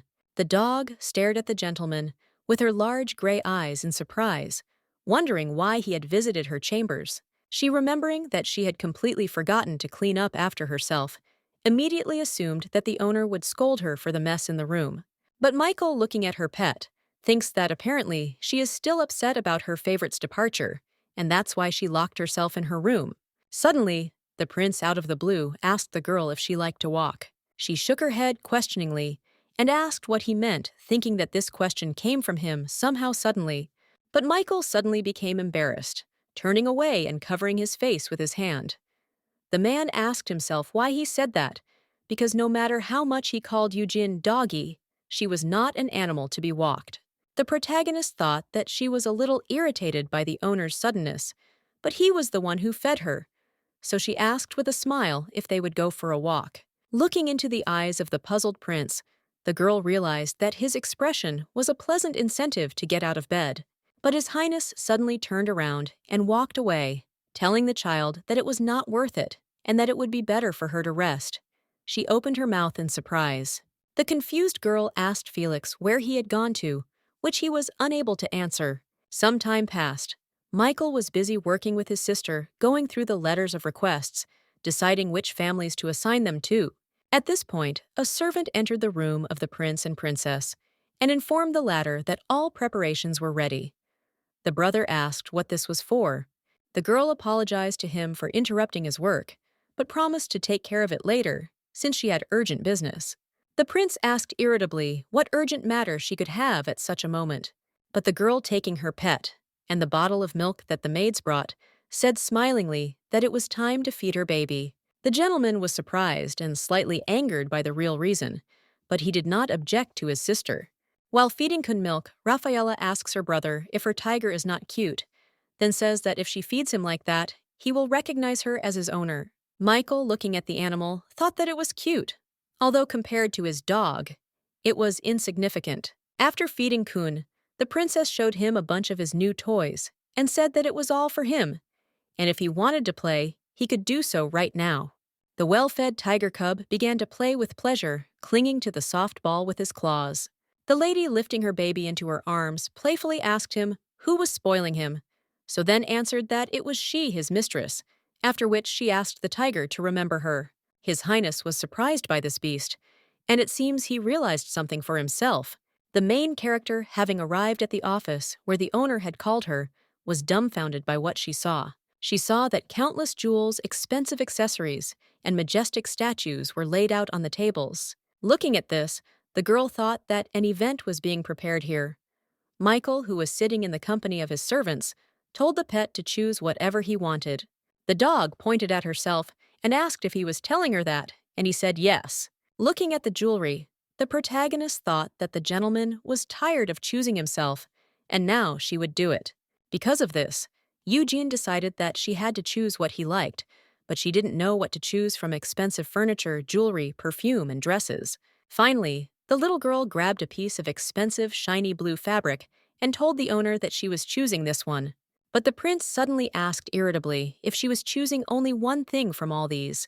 The girl, realizing that there shouldn't be just one thing, and that he apparently didn't like her choice, chose an exquisite handwritten set. But the young heir, becoming even more angry, said that it seemed that his dog was useless, since it could not bring anything useful. It finally dawned on the pet that His Highness wanted to give all these things to her, and scolded her for choosing too few gifts for herself. The servant immediately began to apologize to the master, and admitted that they had prepared only the best, but he continued to be angry. The heroine sighed to gather her strength, because she decided that she would not leave this merchant in trouble, because it was not in her interests. Without thinking, the girl ran her finger over all the things that were laid out on the tables. After this, she resolutely declared that she would take all these riches for herself. But suddenly, the prince and his subordinates silently stared at the little girl, causing her to shudder. The heroine looked away in embarrassment and wondered if she had done everything right and if she had gone too far. But Michael, having stopped frowning, told his pet that her wish would be fulfilled. His Highness asked the merchant if there were any more items, and he replied that there were. Eugene froze in place, not believing what she had done. The man suggested that the child look at other works by the author that she liked, but she did not listen to him at all, because she was in seventh heaven from the fact that the owner was giving her all this luxury. The young master, seeing the happy eyes of his pet, smiled smugly. An hour later, the main character, having finished decorating the prince's palace with recently purchased things, happily declared that she had done just fine. But suddenly, the girl realized that she wanted to show off her interior in avant-garde and postmodern style to someone. Remembering that the owner had bought these things, she ran to him, deciding that if he had spent money on her, he needed to account for it, so she would show him the room. Looking into his office, the little girl saw that he was busy with work. Michael noticed the appearance of the pet, but did not pay attention. The lady came up to him, and the gentleman thought what had happened, that she had come to him so suddenly. He pretended not to notice her, so as not to frighten her. The protagonist realized that His Highness was busy, so she decided to wait a little and sat down on the sofa nearby. Minute after minute passed, and the hands on the clock already showed 3 o'clock in the afternoon. The dog waited so long for the owner to be free that she lay down on her side and fell asleep. But suddenly, she felt that the prince, sitting down on the sofa next to her, began to stroke her hair. The girl's cheeks blushed because she really liked it when the gentleman stroked her head. Suddenly, a sharp sound made the main character instantly open her eyes. Standing up, Eugene saw that Michael had already finished his work and stood up from the table, and everything that had happened to her before was just her dream. The young man went out into the corridor and went about his business, and the dog followed right behind him. But then the prince noticed that his pet had rushed ahead of him to the door of the room that she had decorated in her avant-garde artistic style. Having run up, Eugene opened the doors and stood next to him and looked at the owner. The little girl shyly asked him if he wanted to look at the gifts she had received. He, having guessed what the girl wanted from him, silently nodded and walked towards her. When the man entered the room, he was in no hurry to say anything right away, and the butler and 2 guards who stood behind him were sweating from fear. The subordinates, seeing what was happening in the room, were sure that the young master would be angry and would definitely get mad. It turned out that the entire room was filled with jewelry, with stones, accessories, Greek statues, with peacock feathers and cacti. The heroine happily told the man that this was the concept of a fun and happy lounge room that she had carefully planned. But the butler at this time was dumbfounded with fear, thinking what a tasteless, shiny thing this girl had turned the magnificence of the palace into. But to the servant's great surprise, His Highness knocked down his pet, which made her very happy. Eugene suggested that the owner sort everything out in order, and began to tell about which side had a good view of the statue, and on the other side, you could pay attention to the unicorns. The girl watching Michael's calm expression suddenly thought that when she was next to him, he seemed softer to her than in the game. Some time later, the prince, while at another meeting, angrily asked his father what he wanted to tell him. The emperor told his son that he had ordered him to make a lake that would be filled with rainwater. He asked if he was talking about remodeling the garden of the imperial palace, and the king replied that he was, and that he would like this lake as soon as possible. The ruler asked Lord Anacourt, who was sitting next to him, how many days it would take to build, but he hesitated with his answer. But then another gentleman said that if we talk about the lake, then they already have something that is famous for its beauty, and he can offer a design option. Those present began to argue about whose lake was more beautiful, which did not seem to surprise the prince at all. Michael was calm at first, because it was his father in front of him, but he was infuriated to the point of stupidity by his own arrogance and the arrogance of his henchmen towards him. When the meeting was over, the enraged heir ran to his study, ordering his servants to publish descriptions of the families they had spoken of. Having reached his room, the prince opened the doors, wanting to be alone as soon as possible. But the young man never expected to see his dog in his office, enjoying desserts at his small table. Michael was so surprised by her presence that he stood dumbfounded on the spot, staring at the girl in amazement. But the next moment, the man turned away in embarrassment, covering his face with his hand. But the heir's face broke out in cold sweat. He couldn't believe that Eugene saw him in such a state. Michael, without saying a word, sat down on the sofa in the corner, away from his pet. The heroine, sitting at her table and smiling embarrassedly, thought that this was the first time she had seen the gentleman so angry. The girl remembers that if he is touched in this state, he will destroy everyone. The little girl suddenly thought that his expression was very familiar, as if she had seen it somewhere before, and then she remembered that he was so angry in the game. Putting his fork down on the table, Eugene remembers that he always had that expression on his face in the game, but now she feels a bit awkward seeing it. Looking at the lonely prince, the dog wondered if everything was okay with him. It seemed to her that the emperor had dumped all the work on his son again. Here the girl got up from the table and ran to the shelves with books which were located next to the sofa on which the owner was sitting. She glanced out of the corner of her eye at the man who turned away from her in embarrassment. The little lady thought he looked very tired. The heroine suddenly remembered that, although her parents from her past life had died in an accident before, that they had managed to give her a lot of love which could not be said about His Highness. Watching the prince, the girl thinks that he is still young, although he already has so much stress. She does not know if the owner knows how to get rid of him. The protagonist pursed her lips in embarrassment, having decided to do Michael a favor, since he should still enjoy his pet. His Highness suddenly heard a sudden question from the dog. Could he stroke her head? As soon as the man wanted to ask what she meant, she happily lay down on his lap. The young man stared at the child in surprise, his ears blushing. The little girl, seeing this, covered her lips in admiration. She really can't believe that the gentleman's ears turned red. She recalls that in games, it is very rare for a character's ears to turn red, rather than their face. Eugene, realizing that her plan had worked, smiled smugly, then mentally ordered her master to stroke her head. He fulfilled his pet's request and began to gently stroke her snow-white hair with his palm. Enjoying the sensations, the girl decided to take a peek out of the corner of her eye to see if her owner's mood had improved. The little girl saw that His Highness was looking into her eyes, smiling faintly. The child remembers that he is always silent and looks into her eyes when she speaks, but remembers every little detail that her other interlocutors forget. Eugene smiled, hoping that the prince would have a good day like hers. She thought that it would be great if she could support the prince when he had difficulties. Several days passed, and the heroine, carefreely admiring the window, thinks that she no longer knows how much time has passed since Harton left. During all this time out of boredom, she managed to reread all the books and play cards with Felix, who was already tired of his constant victories. While admiring the scenery, the doggy decides that he needs to do something to pass the time. Suddenly, the protagonist notices that one cloud in the sky looks very much like Kuhn's paw. Surprised by such a similarity, the girl suddenly jumped to her feet because a brilliant idea came to her that would save her from boredom. She happily invited Felix to go see Kuhn.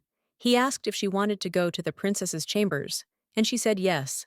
The little girl ran to the exit, but the knight suddenly blocked her path, not forgetting to grab his sword. The smile on Eugen's face disappeared.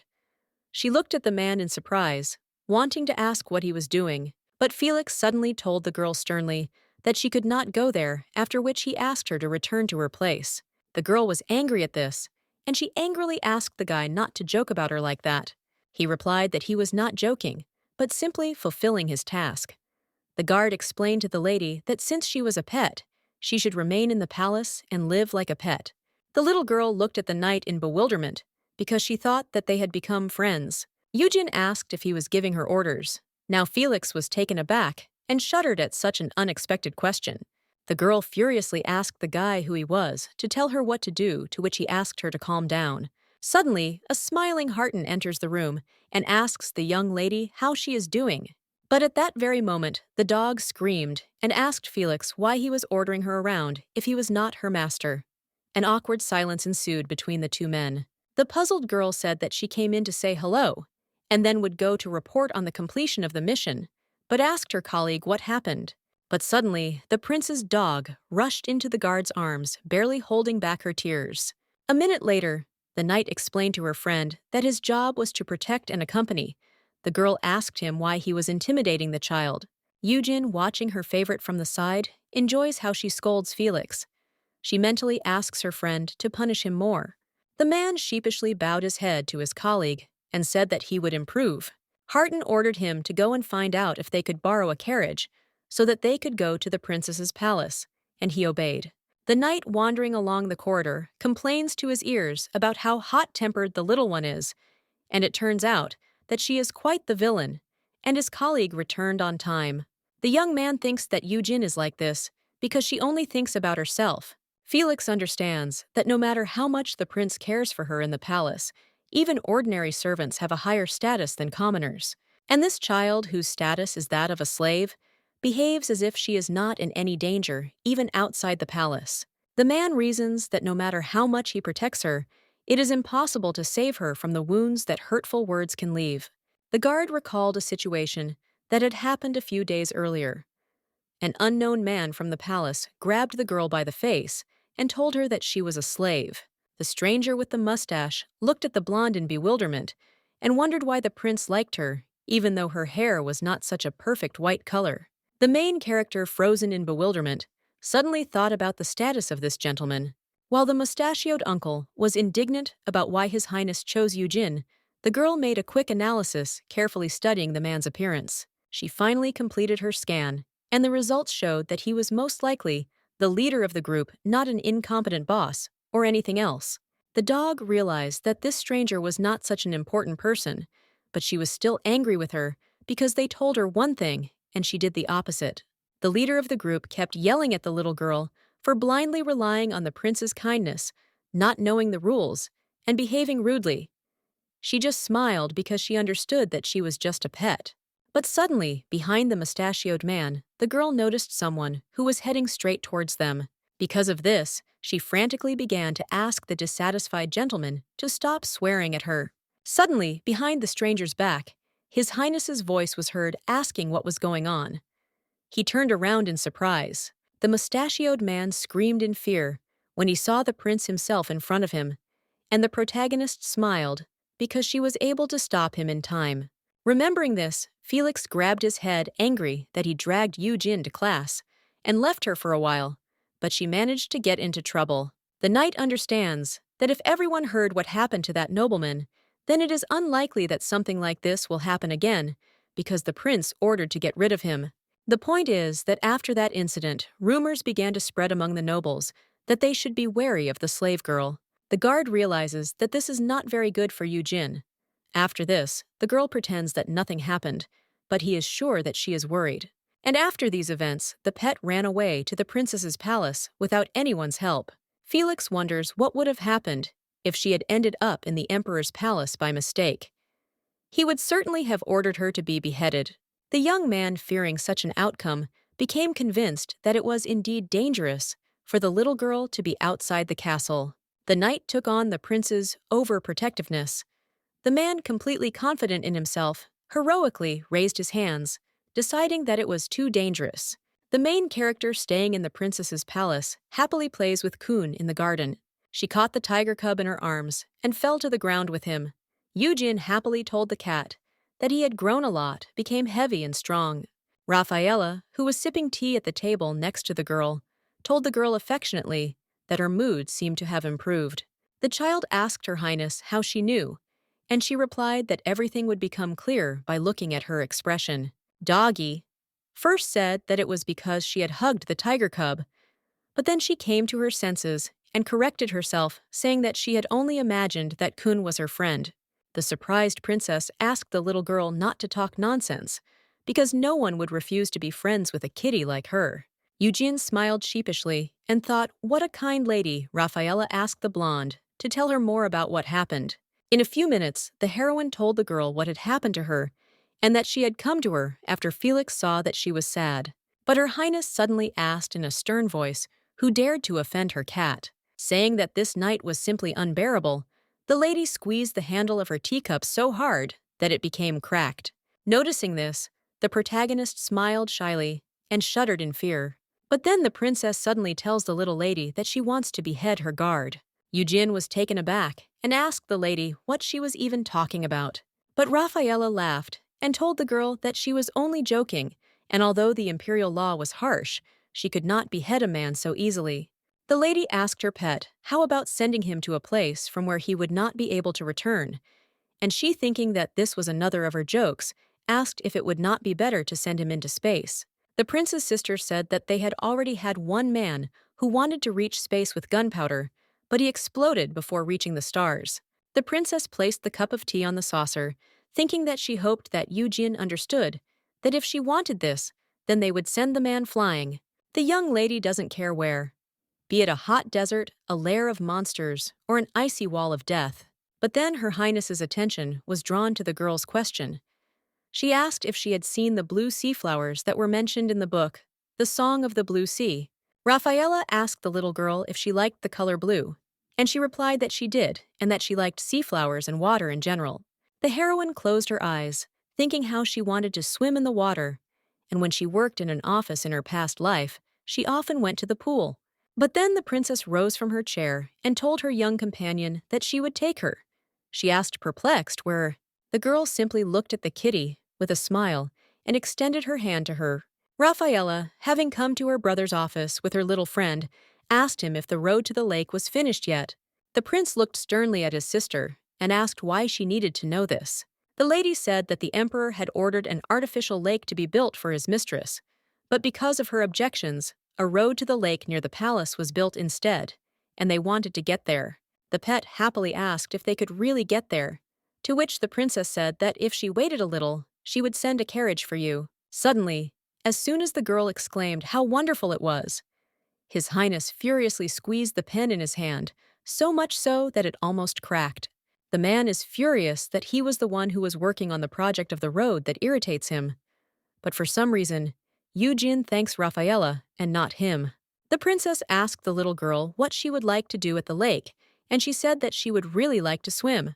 The lady agreed, but asked the child to say in advance what she wanted, thinking that they usually went boating or had picnics. But suddenly, Michael, shielding his dog with his body, said that nothing was needed, and he himself would take care of his pet. The girl irritably asked her brother if he was trying to ruin her plan now. The young heir replied that he was merely preventing dirty hands from taking what belonged to others. A tense silence fell between the people, and the protagonist hid fearfully behind the owner's back. But then the prince turned to the child and, holding out his hand to her, invited her to follow him. Eugene put her hand down with a smile and followed behind the masters. The pouting princess, watching the departing couple, said that she would still have a look to see whose hands were clean. The main character following the prince blushed, because now she felt real relief. Still holding hands with the gentleman, the lady thinks that the reason she was previously disappointed in Felix is because she was accustomed to the peaceful life created by the owner of this hand. Eugene already thought that she had lost faith in humanity because she saw how much filth there can be in society, but after becoming a dog, she regained that faith. Looking at the prince, the little girl wondered if she really had the essence of a pet. But then she smiled because she decided that these were different things, because they were a dog and an owner. The protagonist knows that people betray each other all the time, but dogs don't do that, and so the owner won't abandon his pet. Suddenly, after some time, Yujin was stunned by the sudden news. She asked Michael in fear what he meant. He calmly repeated that now the shackles attached to her neck needed to be removed. The girl's trembling hand grabbed the silver medallion. The child is terribly frightened by the fact that for some reason they want to get rid of her shackles. A memory from the original game comes to the little girl's mind, where Michael, holding Candace's collar in his hand, smiles and asks if she is happy. The girl with ears and a tail angrily replied to the man that she was happy until she saw him again. The gentleman grinned and, handing the maid the collar, asked why she left without putting it on, because that was not allowed. It was a sign that she belonged to him. Bending down to the beast girl, Michael said that he could not scold her, however, because she was too beautiful. Having put shackles around the pet's neck, the man added that she had done nothing wrong. She had just chosen the wrong path. Canis began to be consumed by fear when His Highness suggested that someone useless had confused her, and therefore those who had led her astray needed to be punished. The doors of the room opened, and in the corridor the girl saw the servants who had been arrested by the knights. The prince tells his pet that they had been sitting idle while she was away. The maid was terrified by this, but the young master leaned towards her ear and said with a smile that they should all be punished for inaction. Canis called out to Michael in fear and frantically began to explain that she had simply made a mistake. The beast girl trembled and cried in fear, and His Highness smiled because his name was now on the lips of his pet. But the master added that he could not leave such useless people near her. After this phrase, the slave saw scarlet splashes of blood. Through this memory, Eugene knows that the owner was possessed, and these shackles are a symbol of this as well as a sign of ownership. That's why the girl was horrified when Michael asked her to take off her collar, thinking that he no longer needed her. The prince is distracted by something, and the little girl cannot calm her anxiety. She does not understand why this is happening, either because she is not the main character or because this happens before the main story. But then the young gentleman, handing the child a small medallion with a white stone, asked him to take it instead of a collar. The young man explained that it was his sign, and she wouldn't have to work. She just had to wear it so it was visible. The main character realized that she can now go from being a slave to being a servant, but she worries about whether the plot will change and whether they will get rid of her in the future. Michael wanted to touch the pet's shackles to remove them, but she angrily pulled his hand away, shouting that she didn't want to. His Highness's hand hung in the air, and he himself stared at his pet in surprise. The prince tries to tell the child that he just wants a new collar, but the girl repeats that she doesn't want a new one, and that she wants to be his doggy. Tears welled up in Eugene's eyes as she shouted to remind the prince that he was the one who brought her here, so he had to take responsibility for her. Blondie lowered her head, thinking how he could do this to her when she had just admitted that she felt safe around him. Suddenly, the main character felt that the owner, slightly embracing her, pressed her to himself. Michael, stroking his pet's head, says that he understands her and asks her not to worry because he will do as she wants. The girl did not answer her master, but only cried, clinging to his chest. The master, not letting go of the girl from his embrace, does not understand what is so special about moving from a slave to a servant. The man smiled and hugged the girl tighter mentally, repeating that Eugene was as a puppy that belonged to him. Michael closed his eyes, thinking how stupid his dog was, because she didn't know the danger when she was in his arms. After some time, the prince, busy with work, gives the medallion to the butler and says that he no longer needs it. The servant bowed his head and took the jewel. The man was pleased that His Highness was in a good mood. The young gentleman thought about the fact that the dog did not want to take off the necklace, and he needed to make sure that no bad nobles appeared near her.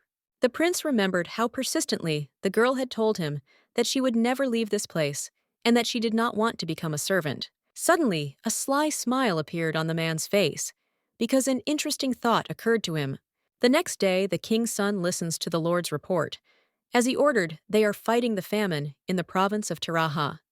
Michael said that this is good and that they should use the budget wisely. But as soon as the prince told the man that he seemed interested in his pet, he suddenly, excitedly replied that this was not the case at all. The lord immediately bowed his head because he decided that this would be the end for him, because that butler had lost his hand, because he dared to contradict the lord's dog.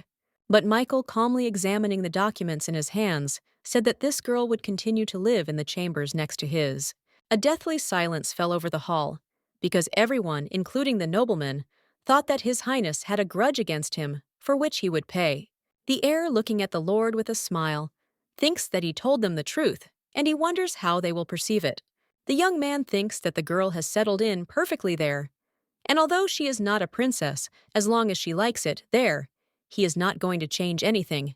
Here the prince thought about something he had never thought about before, as he was busy with his father's errands. What his pet would look like in the role of a real princess. The officials, having left Michael's office, began to discuss among themselves how some slave could remain to live in the princess's chambers. The gentlemen all decided at once that this news should be told to everyone as soon as possible, and it would soon fly around the world. Finally, the princess, as promised, arranged a picnic for the kitten and her owner on the shore of the lake. There were 3 knights next to them, including Felix, who ensured the safety of the vacationers. The table was decorated with delicious cakes, muffins, strawberry pudding, and cookies. Rafaela asked the little girl if she liked desserts, and she responded with admiration that their taste was simply incredible. The lady said that they were prepared by one of her best pastry chefs, and if she came to visit her, she could eat as many of them as she wanted. The prince, frowning, said that there was enough food in his palace, so she had nothing to worry about. The sister asked with a smile if the kitten liked her desserts better, and if he would lock up the girl who so wanted to visit her palace. Michael's hand trembled, and he replied irritably that this was nonsense. Eugene, who was sitting next to him, cried out joyfully and stood up. His Majesty, watching the pet, thinks that this is really stupid. The child cheerfully pointed out the beautiful waves to his friends, and the young gentleman was struck by the thought of how beautiful his little girl looked under the warm sun. He did not want to deprive her of this pleasure. Eugene, taking a basket with her, went to the shore to feed the swans with bread. At this time, Kun, who was sleeping nearby, suddenly opened his eyes because something interested him very much. Seeing the happy girl feeding the birds, it occurred to the tiger that she was his friend, and the swans were very beautiful toys. Excited by the opportunity to play with the birds, the cat jumped to his paws and rushed towards them. Rafaela, noticing her pet's excitement, loudly shouted the command, "No!" But the tiger cub didn't hear her. He jumped at the child, who turned around confused by what was happening. From Kun's unexpected attack, the main character fell straight into the water, creating a large, noisy splash. Amidst the streams of water and frightened birds flying in different directions, the girl replaced the owner on the shore, who excitedly called out to her. Forgetting everything around her for a moment, Eugene was surprised that Michael had just called her by name for the first time. The princess, seeing that something had happened to the kitten, suddenly froze in a daze, thinking that now perhaps her chance had appeared. But the girl was suddenly overcome with confusion, so she remained standing. Instead, her brother ran to help the unfortunate woman. The prince, without any hesitation, dived into the water after his girl, who had already managed to sink deep under the water. The man swam up to the dog, who was trying with all his might to hold her breath as long as possible, and grabbed her with his hands. Very quickly, the young master emerged into the air, holding Eugene in his arms. The knights rushed to help His Highness, but Felix hesitated and remained in place. The guard thought what an idiot he was. He stood there and did nothing until the prince ran into the water. The protagonist, soaking wet, tried to cough, and Michael, who also had not a single dry spot left on him, told her that everything was fine and that she just needed to breathe through her nose. Tears came to the girl's eyes from fear, and because she fell so unexpectedly, she couldn't remember how to swim at all. Suddenly, the blonde looked up at her owner and saw him looking at her with an intent, unperturbed gaze, while drops of water flowed down his face. The gentleman shouted at the knights, asking why they were standing there doing nothing, then ordered them to immediately bring him a towel and hot tea. As soon as His Highness came out of the water with the injured woman in his arms, Kun became attached to him and began to meow, asking them to play with him. But in response, the little animal only saw the prince glance at him with a look full of anger and discontent. The tiger cub was so frightened by this expression that he hid behind the back of his mistress, who ordered the servants to find new dry clothes for the girl. Rafaela watched as Eugene, wrapped in a blanket, was escorted by a servant to the carriage, where her appearance would be tidied up. The girl thought that she had missed her precious chance, which she had been so close to. If only she had run then. The maid drying the girl's wet hair with a towel is amazed at how scared she was when she jumped into the water. Another maid remarked that Kun probably did too, and that the princess should have taken better care of her pet. The little girl smiled and said that everything was fine, because the tiger cub was still very small. The servants laughed at the word doggy and reminded her that she too was still a child.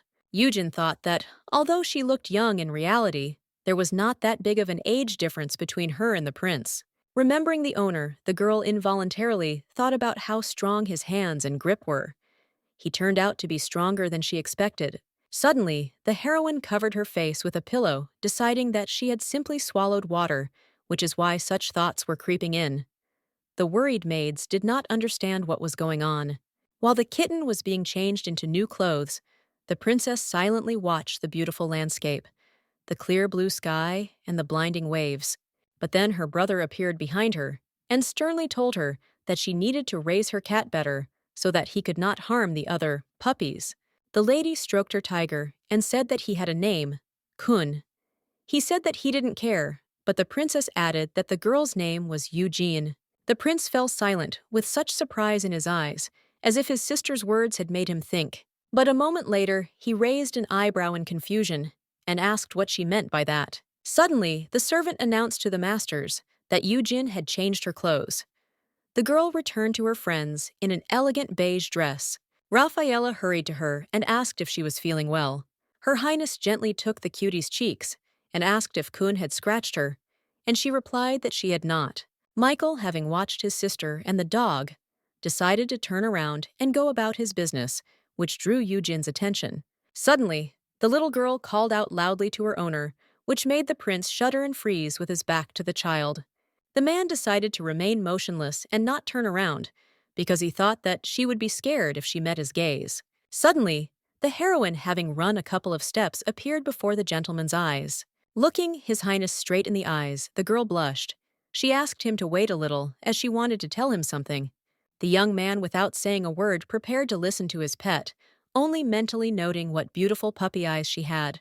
The gentleman thought that maybe that was the whole point. Eugene's eyes were like a lake that you wanted to jump into without thinking. Michael realizes that he is a prince, and he jumped into the water instead of the knights.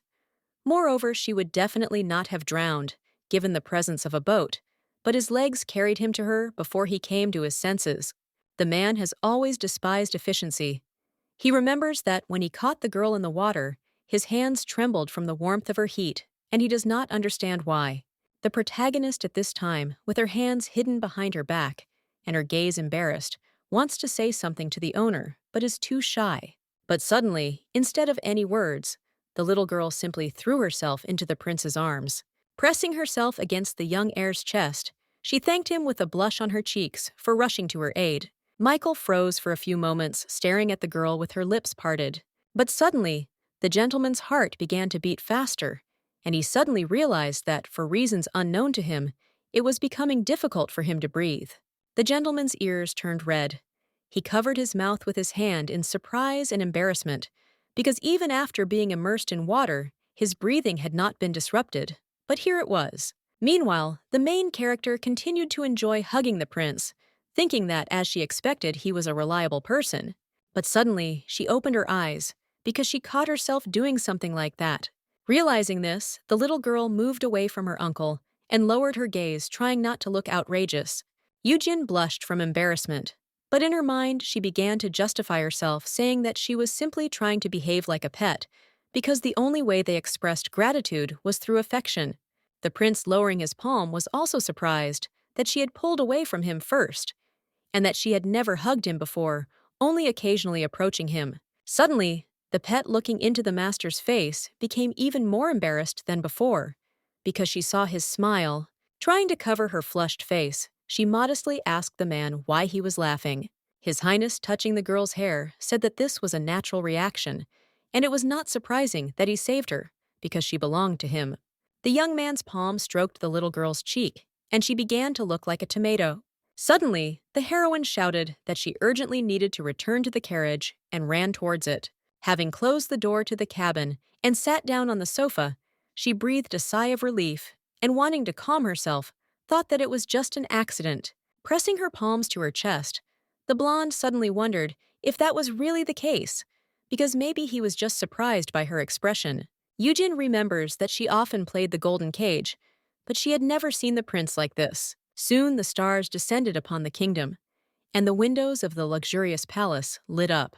The protagonist, as usual, went into her room, but was met by Felix, who bowed his head and said that he had gone too far last time. The girl, not expecting an unexpected apology from the man, asked him again in surprise. He repeated that he had made a mistake, or rather had failed to complete his task, for which he asked forgiveness. The knight wondered why it was so difficult for him to say this. The guard suddenly realized that if the little one had made a mistake, he would have behaved completely differently. Felix decided to face the truth. Even though Yujin was small, she was trying. She seemed like some kind of selfish cat, but in reality, she cared about everyone in the world. The young man doesn't want to give up training because of the escort, so he has to find time to train with Hartenai. During the process, he sometimes told the dog about everything that was happening inside. The girl did not understand why Felix was so popular empty and considered him cute, and often joked about compliments in his direction. But the guard, scratching his nose, realized that she was his friend after all. The lady tries to take care of everyone, so he should try to open up to her. Finally, the knight said the right words. He apologized and admitted that he had been rude to her because of a situation that did not exist. The heroine was slightly embarrassed, but without losing her pride, she said that if he said so, then she would probably agree. The warrior did not expect such an impudent response to his apology, so an awkward silence arose between them. The doggy, smiling shyly, offered her friend some tea, to which he agreed, saying that he really loved herbal tea. Having arranged a tea party, and the heroine thought that he was still awkward, but this would change with time. Spending every day with Felix, they finally became close. The next day, the prince, as on other working days, was busy with business in his office. But then he glanced at his pet. The girl, swinging her legs, was reading a book lying nearby on the sofa. The gentleman was surprised that she was lying there for hours and doing nothing. Suddenly, the heroine, as if feeling the owner's gaze on her, turned in his direction, but he immediately lowered his head as if nothing had happened. The protagonist, looking sadly at Michael, thinks that she imagined that he was looking at her. Here, Eugene thought that she wanted to thank him somehow, and that he was not moving, as if his legs were numb. The little girl understood that this was not a good sign. Having decided that this was unacceptable for his young body, and that his health must be protected, she rose from the sofa and headed towards the prince. The girl, standing right in front of him, resolutely asked him to go for a walk with her. The butler and the guards, who were standing near the young master, were completely shocked that the little girl was forcing him to do something. Soon the main character was happily walking towards her favorite seating area in the garden, followed by His Highness. The girl sat down on the swing, and Michael looked around to find somewhere to sit. Finally, the man decided to sit down on the stone bench directly opposite the swing. The young lady asked the gentleman why he worked so much, and he replied that such were the duties of a prince. Then the little girl asked in surprise why he worked so much, and Michael said that this was the custom of the emperor's heir. Eugene frowned and thought that in this world, it was as if the concept of child labor did not exist, and if young people grew up with this, they would always be exploited. Suddenly, His Highness's eyes widened when the dog asked what was included in this. The heroine angrily shouted at the owner that he was working as if he were the only one dealing with state affairs, and as if without him, everything would fall apart. The pet added that she was not happy with the emperor because he shifted his responsibilities onto his son, which is why he worked himself to the point of exhaustion. Suddenly, the protagonist fell silent because she realized that she had allowed herself too much. The girl's head immediately began to spin because she decided that her impudence would be the end of her because she had just insulted the emperor. But then the young heir laughed velvetily, and the protagonist jumped up from the swing in surprise and froze. Michael couldn't stop laughing out loud. He was amused by Yujin insulting the emperor in front of the prince for overburdening him. Having laughed his fill, the gentleman suddenly thought that he was perhaps glad that he had brought her that day. Looking seriously at the girl, he thought that, as for the insults, there would be no problems since he was the only one who heard it. The man watching the stunned dog thinks that she belongs to him and will always be next to him. The heroine, smiling warmly, thought that she saw how much he had to worry about because of the emperor, and since he had become so cheerful, they wouldn't scold her. The pet understands that the owner thinks about her more than about the ruler or the security of the country. She likes to follow him, and he likes to raise his dog. Sometime later, the blonde came into the kitchen and armed herself with an apron and a whisk, and declared that she was obliged to thank the owner. But then she turned back and looked at Felix, adding that she would cook with a friend. He, frightened by the girl's mood, apologized once again. Showing the palace's head chef her drawing on a notebook, the protagonist said that she wanted to make exactly this kind of cupcake. The baker said she meant fairy cake, and he liked that too. Eugen was surprised that cupcakes were called fairy cakes here. Having poured some milk into the bowl, the dog began to carefully whisk it.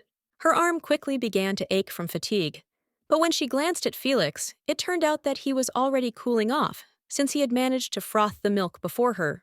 This made the little girl very angry and gave her the motivation to continue interfering because she was slower than that hated jock Felix. After such hard work, the girl fell on the chair, giving up her last breath.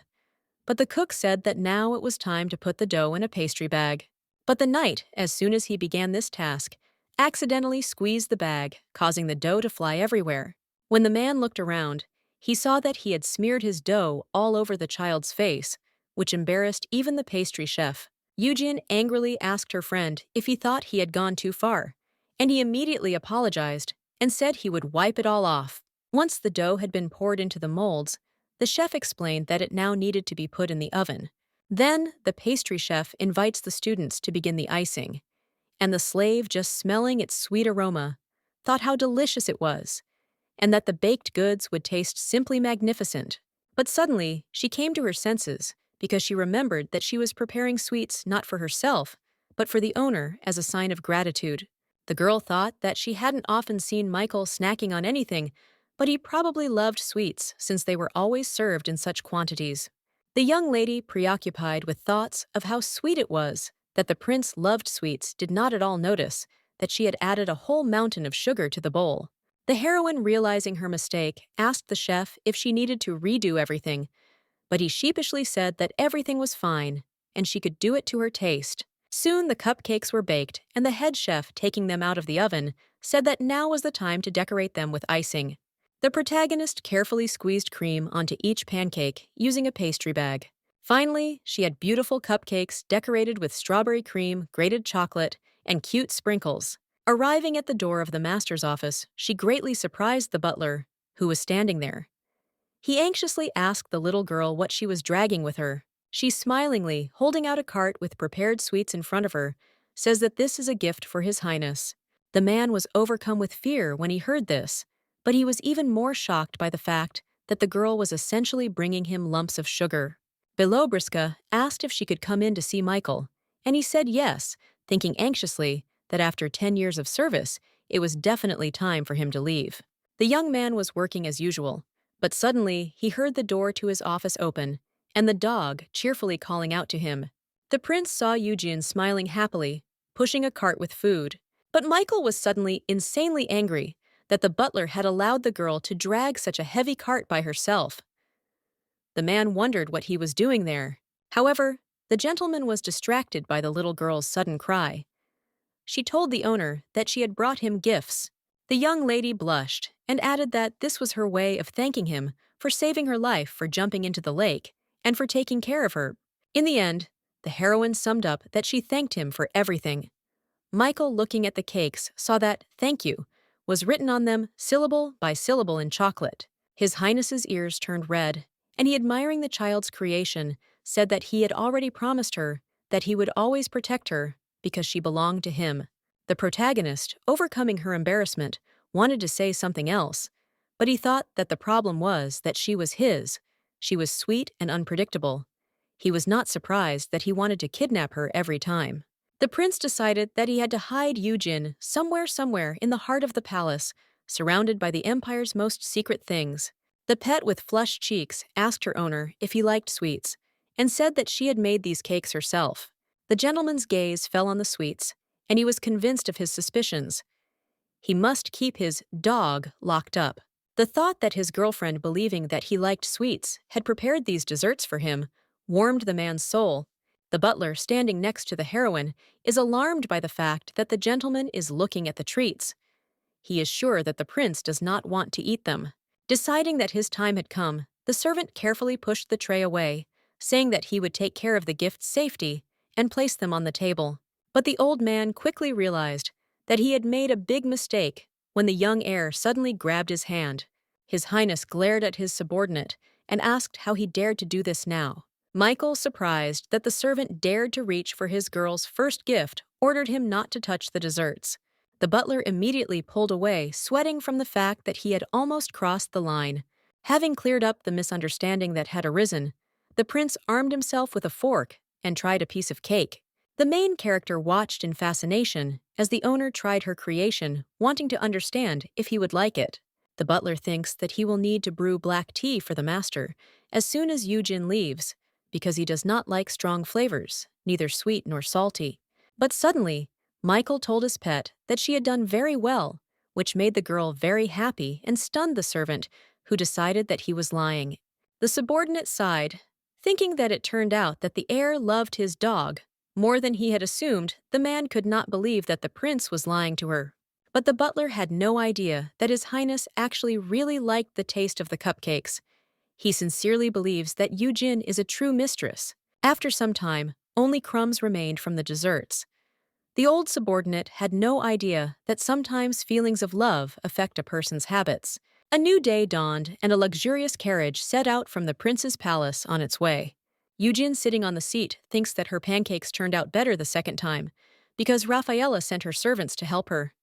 The girl decided that she should thank her, so she went to her. The little girl asked Harton, who was sitting opposite her, if Her Highness would like her treats, and she said with a smile that she certainly would. Felix, who went with them, looked at his colleague in surprise when she told the child that the cupcakes he made were very tasty. The man asked the girl if she really liked his desserts so much, to which she, blushing, said yes. After that, the knight, with a smug smile, declared that he had real talent because his cupcakes, which he had prepared for the first time, were so praised. The main character asked her friend not to be arrogant, but he, calling Yujin a brat, said that she was simply jealous of him. Felix asked Harton, upset, if everything wasn't perfect for him, to which the girl replied with a smile that everything was fine. The security guard wanted to comfort her friend, so she stroked his head like a dog. Realizing that she had allowed herself to go too far, the night girl apologized to the man, but he suddenly shouted in embarrassment that nothing terrible had happened.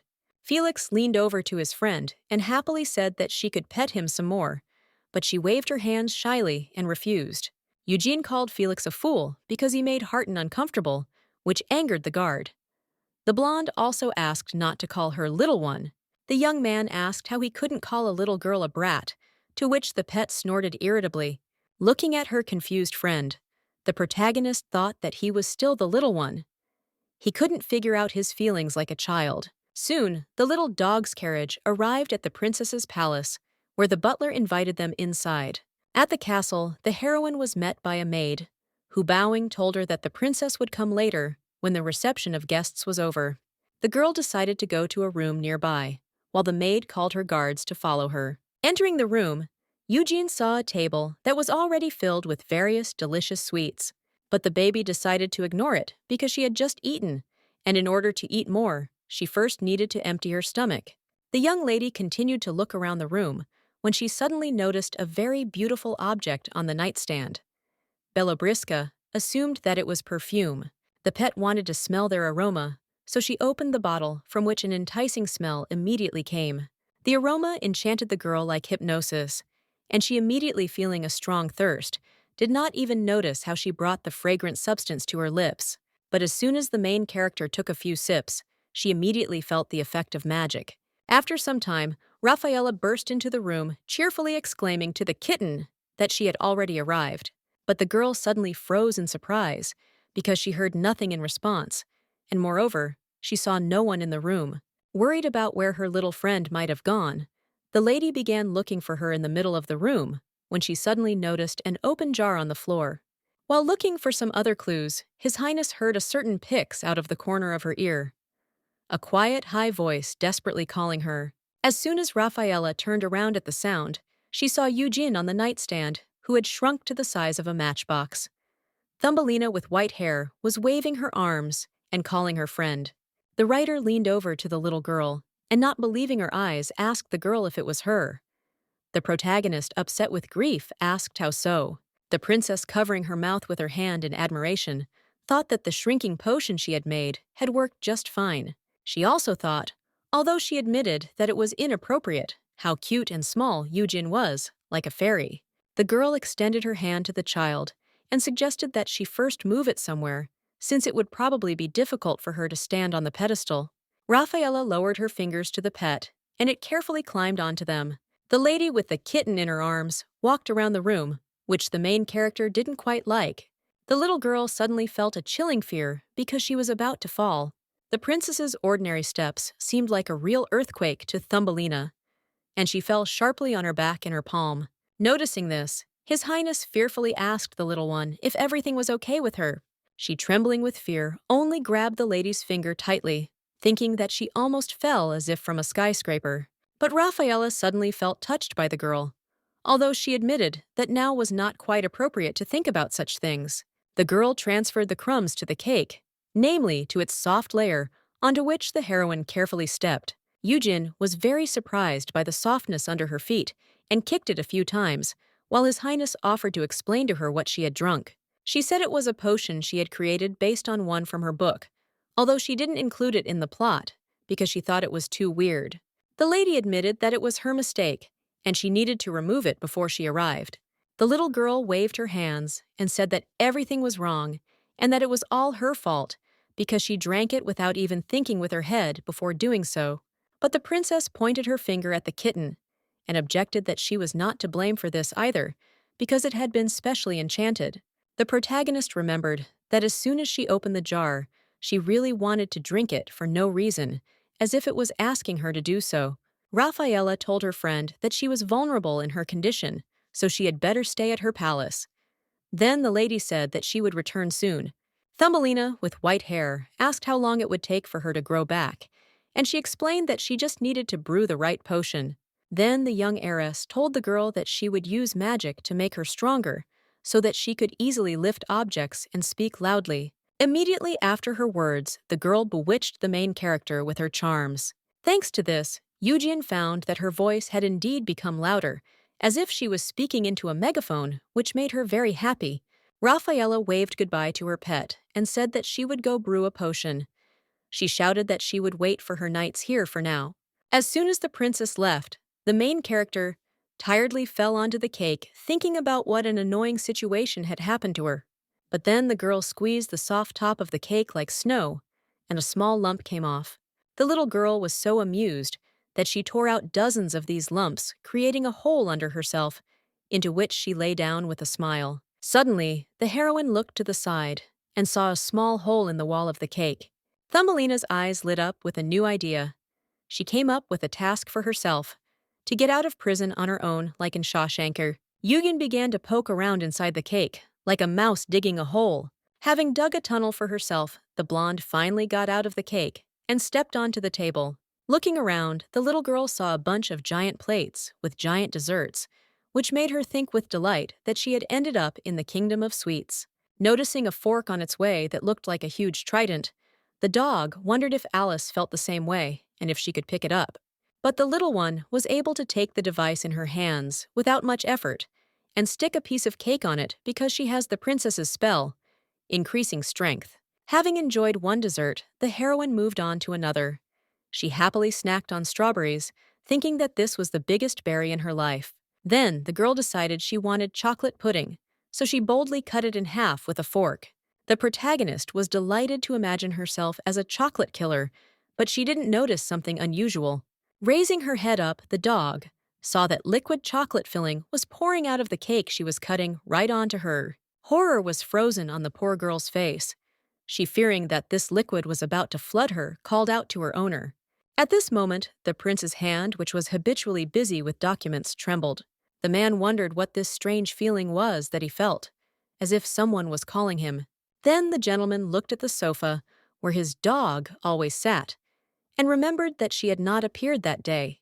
His Highness asked the butler how his day had gone, and he replied that if he meant the pet, then she had gone to visit the princess today. Michael wondered what this could mean, but decided to leave the girl alone, because she clearly would not behave recklessly. But then Felix comes into the prince's office, introduces himself respectfully, and says that he has just arrived from the princess's palace. As soon as the knight said that Eugen would not be returning to the palace today, due to an incident, the young master suddenly stood up.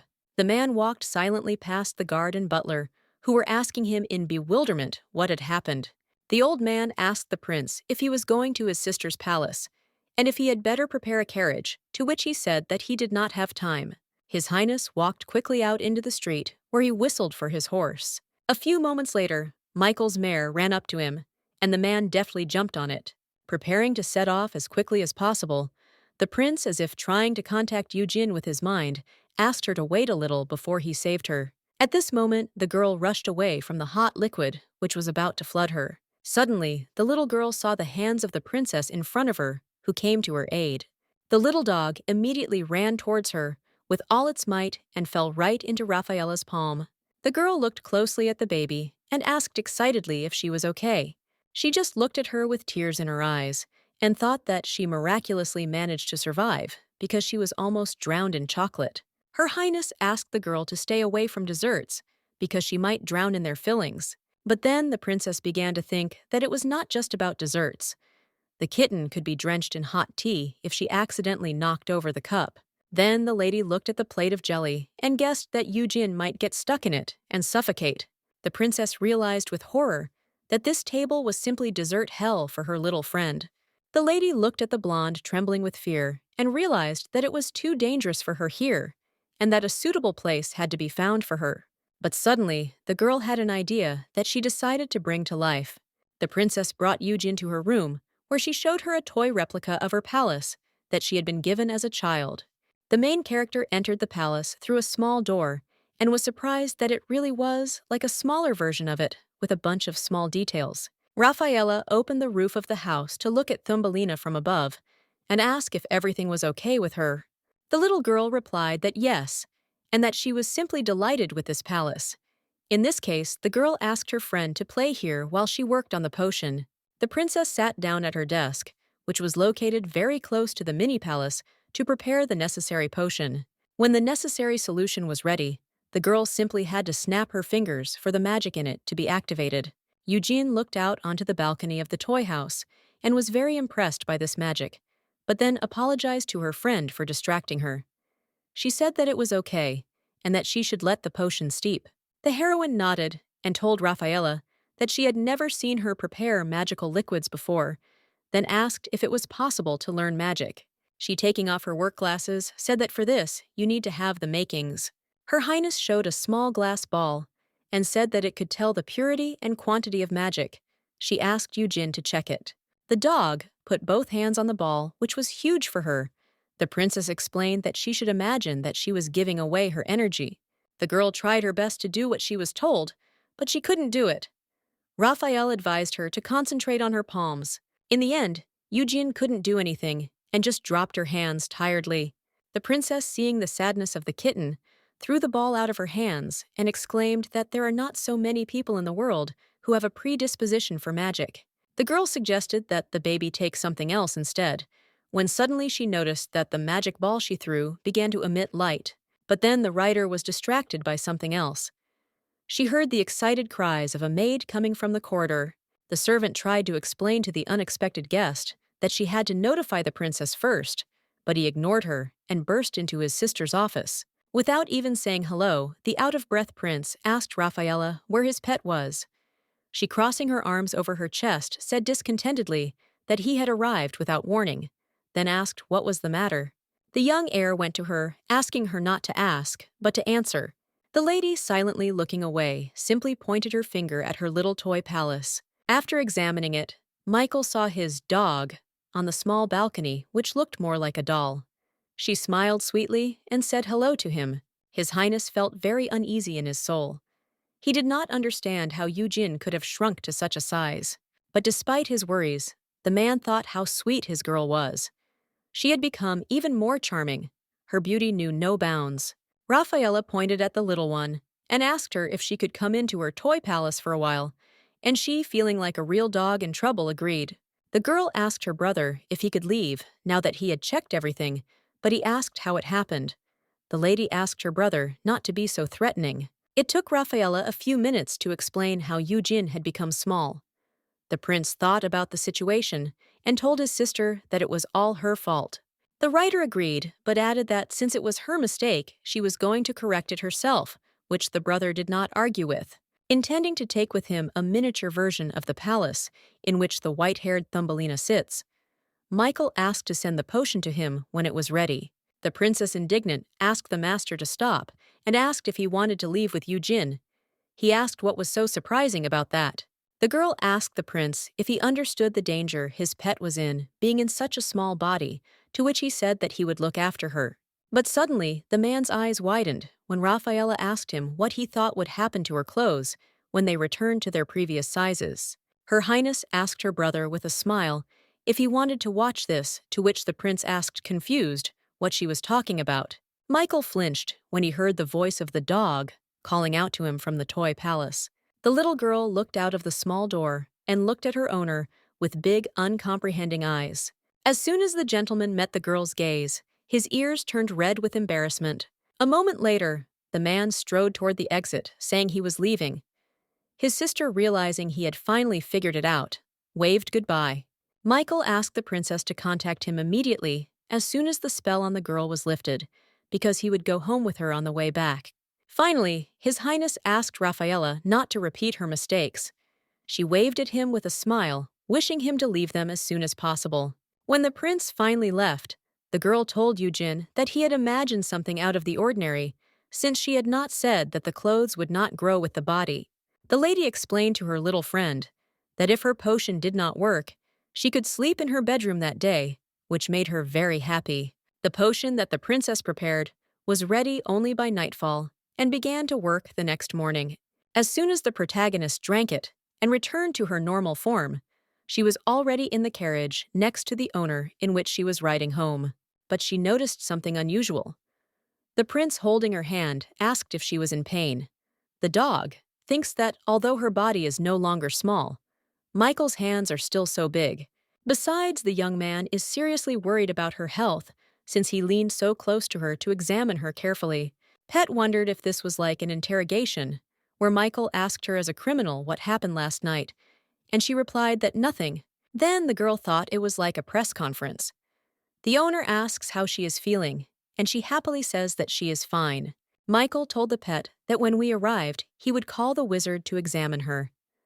She looked at the gentleman and realized that he was very worried. The carriage went to the palace, and the heroine realized that a lot had happened in the last few days, so she would refrain from walking so as not to worry the prince. Arriving back at the palace, the protagonist returned to her favorite hobbies, lying on the bed, reading magic books, and eating sweets. Felix looked at her and thought that she seemed to have grown into the bed. He told the lady that the book she was reading was going to be made into a play at the theater. The girl was indescribably delighted when she heard that she would also have magical special effects. The pet thought that in order to go to the show, she first needed to wash and get ready, but this did not stop her, and she jumped to her feet. But as soon as the main character was already sitting on the seat opposite the stage, a strange feeling came over her. It turns out that she never went anywhere, and an impromptu theater was prepared for her right in the middle of the palace. The ballroom, with a band playing music and a colorful stage, turned into a real theater for one spectator, little Yu Jin. The little girl, watching the performance with fascination and snacking on cookies, thinks that you have to be a major player in the world of dog breeding to arrange something like this for your pet. And this is her owner. Ever since the blonde girl returned from the incident, magic books and whatever she wanted to eat were delivered straight to her room. The performance that she wanted to see so much was staged for her right in the palace. The girl liked the premiere of the play the most. Several days passed, and the dog, having dropped the cupcake on the floor, thinks about what a happy and prosperous life she had had in captivity up until this moment. Looking at herself in the mirror, the protagonist was truly horrified by what she saw. She had gained weight. Eugen called out loudly to the knights, Felix and Harton, who were standing not far from her. The little one came up to them and asked excitedly if something had changed in her. The man asked what was the matter, and the girl said that she was as sweet as ever. The pet thanked them, but her anxiety did not subside. She could not believe that they were saying this.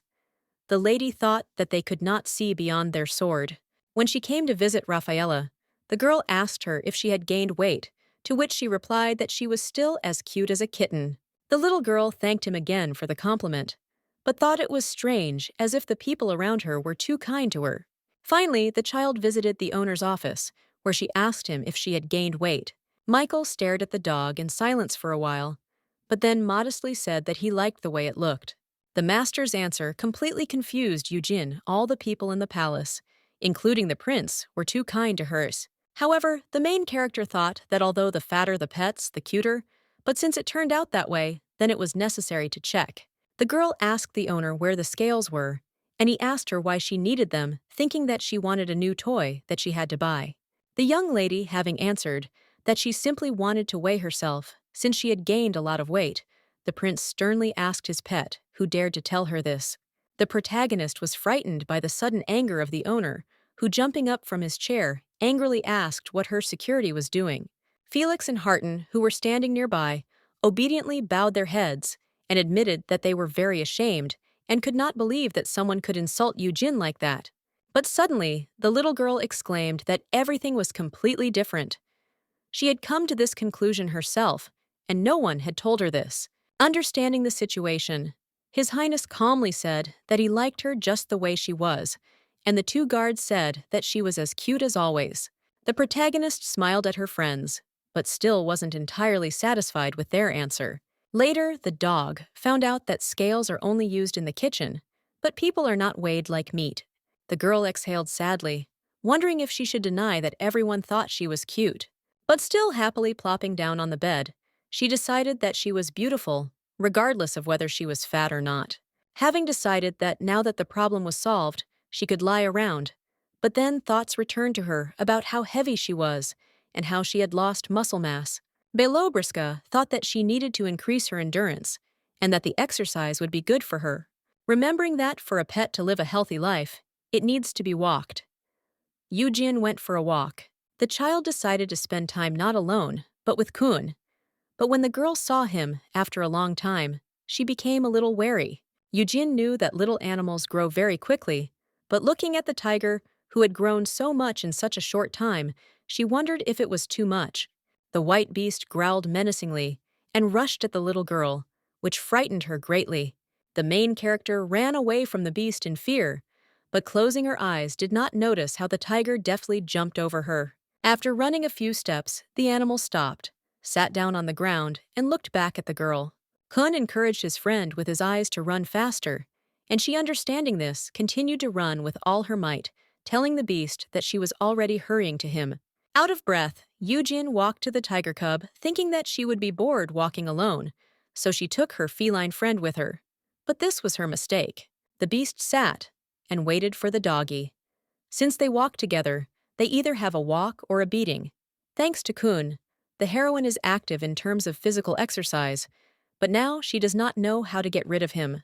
As soon as the protagonist caught up with her furry friend, he immediately rushed on. The girl watched him silently, thinking that it was easier for her to run today. Continuing to follow the tiger, she came to the lake. The pet thought about the fact that today she went further than yesterday. After admiring the water's surface, the heroine remembered that Kun also liked swimming.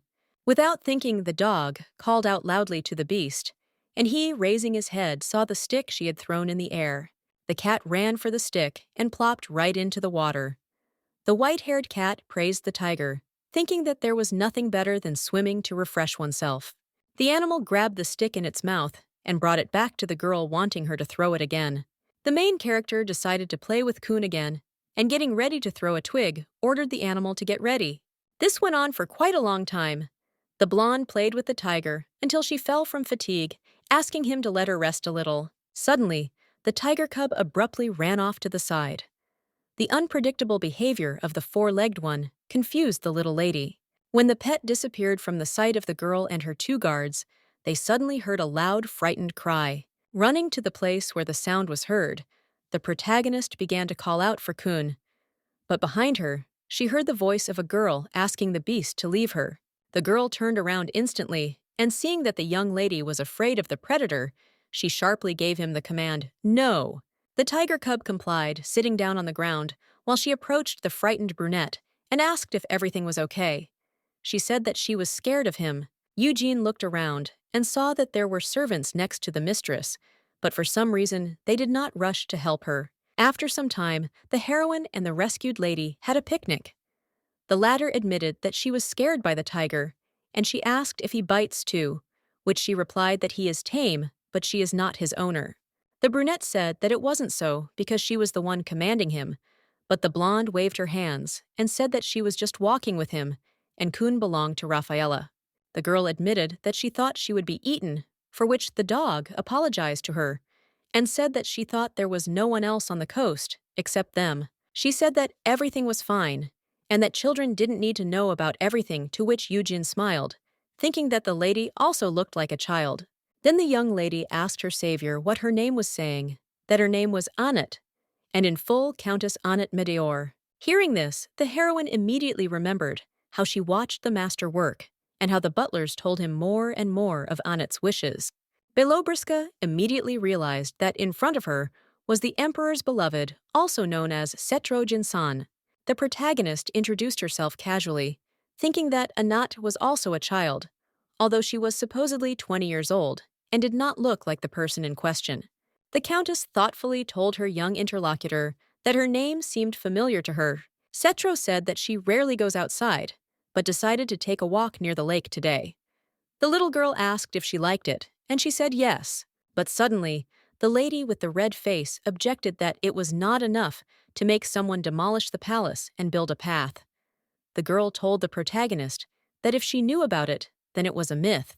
Annet added sheepishly that since Dietrich had decided to lay out a path for her here, she decided to walk along it so that he wouldn't think that he was doing it in vain. Then the Emperor's beloved turned her attention to Eugene's hair, and reaching out to touch her strands with her hand, said that they were quite unusual. But suddenly, the lady sharply pulled her hand away, and the dog looked at her in bewilderment. The brunette asked the little girl not to think anything like that, and the heroine thought that Anat reminded her of her friend from high school. The Countess offered to braid her pet's hair, but the slave thought that the Countess was like a desperate child who did not want to be hated. Eugen remembers that the owner is a poor teenager who is always overloaded with work. She wants him to rest, but she needs to look at the situation realistically. The girl thought that she was an adult after all, so she wouldn't be rude to Setro and would agree with her idea. Anat happily took up the task. While braiding the heroine's hair, she quietly hummed a melody. Soon the hairstyle was ready, and the girl invited the child to look at her reflection in the water. She was very surprised to see a beautiful braid on herself. The Countess whispered to her friend, if it was really beautiful, then said that she looked very much like Elsa. These words echoed in Eugene's mind. The girl was even more surprised when Setro said pitifully that it would be ideal if she could use a curling iron. The blonde thoughtfully replied that this was so, to which the brunette said that she didn't have any, for which she apologized. A drop of sweat ran down the stunned heroine's face. She was sure that she had not misheard what Jinsen had said about Elsa and the tongs, which do not exist in this world. She suddenly wondered who Annet was, if she knew about things that exist in the real world. The Emperor's beloved began to tell that there were also other hair tongs in the form of a hot stick. The pet thought that perhaps she was also from Korea, because she had black hair and eyes, and if so, then Anat might know something about Eugene. Suddenly, the brunette asked the little girl if she often came here, to which she frightenedly asked what she said, since she was deep in thought and did not hear. The Countess sat down closer to the girl and said that she would like to see her, to which the blonde replied shyly that she rarely walked near the lake. The girl said that they could see each other anywhere. The protagonist felt uneasy from the mistress's words, but when she gently took her hands to say goodbye, she became even more embarrassed. Anat smiled right into her little friend's face, waiting for her answer, which made her feel even more awkward. Finally, she squeezed out that they would see each other again, which made the girl very happy. Eugene thought that she had to be patient, because Cetra was the owner's stepmother. The next day, the main character settling down in bed with a book, thinks that she was unlucky yesterday, so it's better to keep a low profile for a while. But suddenly, she is distracted from reading the book by Felix's cry. He angrily asks Harton how she could not tell him about this. The pet looked at her guards and saw that the man was asking the guard why he was hearing such news from others. Suddenly, the girl seriously asks her partner why she should tell him that she was proposed to. Eugene jumped out of bed in shock and asked her darling if she was really going to get married. But an enraged Felix asked the little girl what kind of nonsense this was, and who this stupid, fat, narcissistic idiot could marry. Harton, noticing her colleague's displeasure, feigned an apology to him for making her an offer. The two knights exchanged angry glances, and the dog thought that the atmosphere had become somewhat heavier. The guard told her friend that she still needed to see the other knights, and then left him. As soon as the door slammed shut, Felix muttered furiously that his girlfriend's fiancé was a complete fool who only had a title and status. The main character, sitting on the bed, was embarrassed, thinking that, in essence, any family is insignificant when compared to the emperor. The man angrily declared that the groom was not even good enough to be called an imperial knight, and that he looked like a shaggy pony, but the little girl said that this was not true, and not many people were lucky with their looks. Felix, in a fit of rage, wanted to add something else, but he fell silent in disappointment. His silence and sadness spoke for themselves. The pet looked at her friend in surprise and noticed that his eyes were red. Some time later, having arranged a tea party with sweets, the heroine, after a conversation with the knight, summed up that the descendant of a noble family made Harton an offer. Felix grumbled that the groom was not a descendant of such a noble family, to which Eugene told her friend that he just thought so. Belobriska looked away, thinking that this looked very much like a marriage contract. The marriage of Harton, a commoner, who has achieved rank but not recognition in aristocratic society, and a family that needs a connection to the palace. The security guard irritably asked his friend if she knew that his future bride had been ugly as a child and was shorter than him, even in heels. But as soon as the little girl asked Felix if he had feelings for Harton, he immediately blushed and asked in fear what she was talking about. The guy sheepishly asked the little girl not to say such a thing because she was not noticing what she wanted, but the girl already knew that her guesses were correct. Belobriska asked her friend if he needed help in terms of love, to which the man mockingly turned away and asked why. However, coughing delicately, Felix asked what kind of help she wanted to offer him, but then Eugene disappointedly asked her friend to stop this because it seemed as if Harton had done something bad. The knight, thinking that she meant that there was something wrong with him, began to prove how cute he was, but the little girl covered her ears with her hands. The doggy thought that she still didn't want to give Felix hope, although she had noticed more than once how Harton looked at him with interest. Some time later, the pet, sipping tea by the window, asked Harton what vacation she was talking about. She said that she needed it for personal reasons. The girl apologized to the child for the fact that she had just returned from a trip and was already leaving somewhere. The little girl said that she understood everything, after which the girl knight hurried away, but Felix watched her with a close gaze. When his friend left, a slight blush appeared on the man's saddened face. Several days passed, and the main character, who was reading a book on the bed, asked the security guard in surprise if he was also going on vacation. He smiled and said that it was so, after which he introduced the dog to her new guard for the time that he and Harton would be absent. Still, the blonde allowed Felix to leave, although she herself could not keep her mouth closed from shock. The protagonist slammed the book down angrily, thinking that the two were behaving as they pleased. Having imagined Felix and Harton as a couple in love, the little lady realized that this was precisely why the three of them couldn't be friends. She was now completely alone. The main character wondered whether it would be like this on a permanent basis if they got married.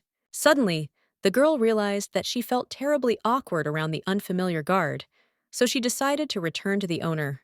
However, when she entered his office, she saw that there was complete silence, and no one was there. Upset that even Michael wasn't there with her, Eugene plopped down on the sofa. But then the little girl realized that she had been too tired in recent days, which is why she quickly fell asleep. Suddenly, the protagonist wakes up, but not in her own body, but in the body of a certain black-haired girl from the real world whose face is stained with blood. When she came to, she realized with horror that she was lying on the asphalt between two people while they were crushed by an overturned car. A foul, strange smell that smelled like fish touched Eugene's nose, making her head spin. Suddenly, the woman covered in blood lying to the right of the girl woke up. The heroine recognized her mother in her eye. The protagonist called out loudly to her mother and wanted to move her hand, but she couldn't. Not understanding why her fingers were so wet, she didn't suspect that they were all covered in blood. The woman touched her daughter's face with her trembling hand and told her that she was still very young and should be close. Tears welled up in Eugene's eyes as she asked her mother to wait a little while until the rescuers arrived, assuring her that their government employees worked quickly. At the same time, the main character ordered herself to come to her senses. Having tried to move her shoulder, she realized that she could not move her arms and legs. Suddenly, the girl's father, who was lying to her left, spoke to her. Coughing up blood, he asked the child for forgiveness. She asked him not to worry so much. The father, overcoming the pain in his whole body, tells his princess that she was incredibly beautiful when he first held her in his arms. The man confessed to his daughter that he would really like to make her happy for the rest of her life, but he could not protect her, for which he asks her forgiveness. Tears streamed down Eugene's cheeks, but she asked him with a smile what he was talking about, since she would always be by her parents' side. The black clouds gathered over the heads of the unfortunate, and the protagonist's mother and father spoke their last words. The bodies of the man and woman went limp, indicating that their hour was up. The girl caught between them burst into bitter tears. But then the main character, finding the strength to smile, asked her mom and dad not to worry, because she promised them that she would live a good life. The daughter smiled more widely, causing tears to stream down her eyelashes. She once again asked her parents not to worry and to rest in peace. The protagonist woke up from sleep in the same body of a white-haired little girl. She rose from the sofa and looked at the prince's desk and saw that he still had not appeared there. Eugene walked to the window and put her hand on it, thinking that she had not kept her promise. The little girl recalls that for some time it was difficult for her to stay at home after the death of her parents. At first she was shaking from all this, but then she just quietly cried over the memories. Later, the girl stopped crying, but what she never got used to was the eternal emptiness. In her past life, Eugene often stayed late at work just to avoid sitting at home alone. After sunset, her house became as dark as the world around her. The darkness also did not become familiar to her. The child fell to the floor, exhausted, realizing that she hated all this terribly. Suddenly, someone's hand gently took her cheek and lifted her face up. It turned out to be Michael, who, looking into the dog's eyes, said that he knew that she had been crying and then asked what had happened. But Eugene, instead, began to howl loudly and burst into tears. Tears streaming from her eyes. His Highness was quite taken aback by this, and the girl, still crying, rushed into his arms. The man stroked his pet's hair and assured the little girl that everything was fine. While calming the girl, Michael thought about the fact that he knew that her heart was heavy now, but he did not understand what he should do. Without letting go of the doggy from his embrace, he decided that he would do everything so that she would not cry anymore, because he sincerely wanted to calm her down and lift her spirits. The girl buried her face in her master's chest, unable to hold back her tears, and His Highness, tenderly calling out to the girl, said that everything was fine. Suddenly, the little girl noticed that the gentleman had just called her by name. She thought about the fact that she chose the role of the main character because she wanted to, and now it is clear to her that she has become obsessed with the prince. But before the blonde realized this, she had already gotten too close to him, and now wants to return to him constantly. The heroine raised her head up to look at her master's face. Seeing his smile, the blonde realized that he had now become her home. The protagonist doesn't even remember when it started. There was no particular push. After the accident, she ran away from problems, not caring about herself. At that time, Eugene felt like if she stopped even for a second, she would immediately fall apart. But here, when the girl felt alone, a kind man's hand stroked her hair, reminding her of what she had lost. When she was tormented by nightmares, Michael's voice whispered to her and pulled her out of the terrible dream. And when the little girl did not want to be alone, she returned to the palace, the setting sun shining on her back. At such moments, she was always surprised that the prince would deliberately finish his work early and then wait for her to come. For the first time since she said goodbye to her family, someone was waiting for her. The owner is like a sunbeam for the heroine, small, warm, but blindingly bright. He became her home, still calming down in His Highness's embrace. The girl thought about how warm she was. Eugen finally realized that she could tell her mom and dad the truth. She was okay. She was okay. Although her parents certainly didn't expect her to call a doghouse her home, the doghouse she lives in is the most luxurious in the world. Several days passed. The protagonist, surrounded by soft pillows, fell asleep in her favorite gazebo. But suddenly, she woke up from the fact that someone joyfully called out to her and cried out like, "Finally, I found you!" When the little girl got up, she saw a smiling Annet next to her, who asked her if she had slept well. The lady immediately sat down close to the child and told her that she had promised to visit her more often. She thought casually that she had not expected to see her here. The Countess began to incessantly ask her tired friend to give her a new hairstyle, to which the young lady resigned herself, thinking that there was nothing she could do. Belobriska did not like this meeting, so she decided to hide in the princess's palace the next day, hoping that she would not find her there. Having done so, the main character spent time with Kun, as if nothing had happened, scratching his belly. But then suddenly, Annet appears, who cheerfully greets the doggy. The little girl, taken by surprise, accidentally squeezed the tiger's tail in her hand. Eugen felt very awkward in front of the cat and asked him for forgiveness.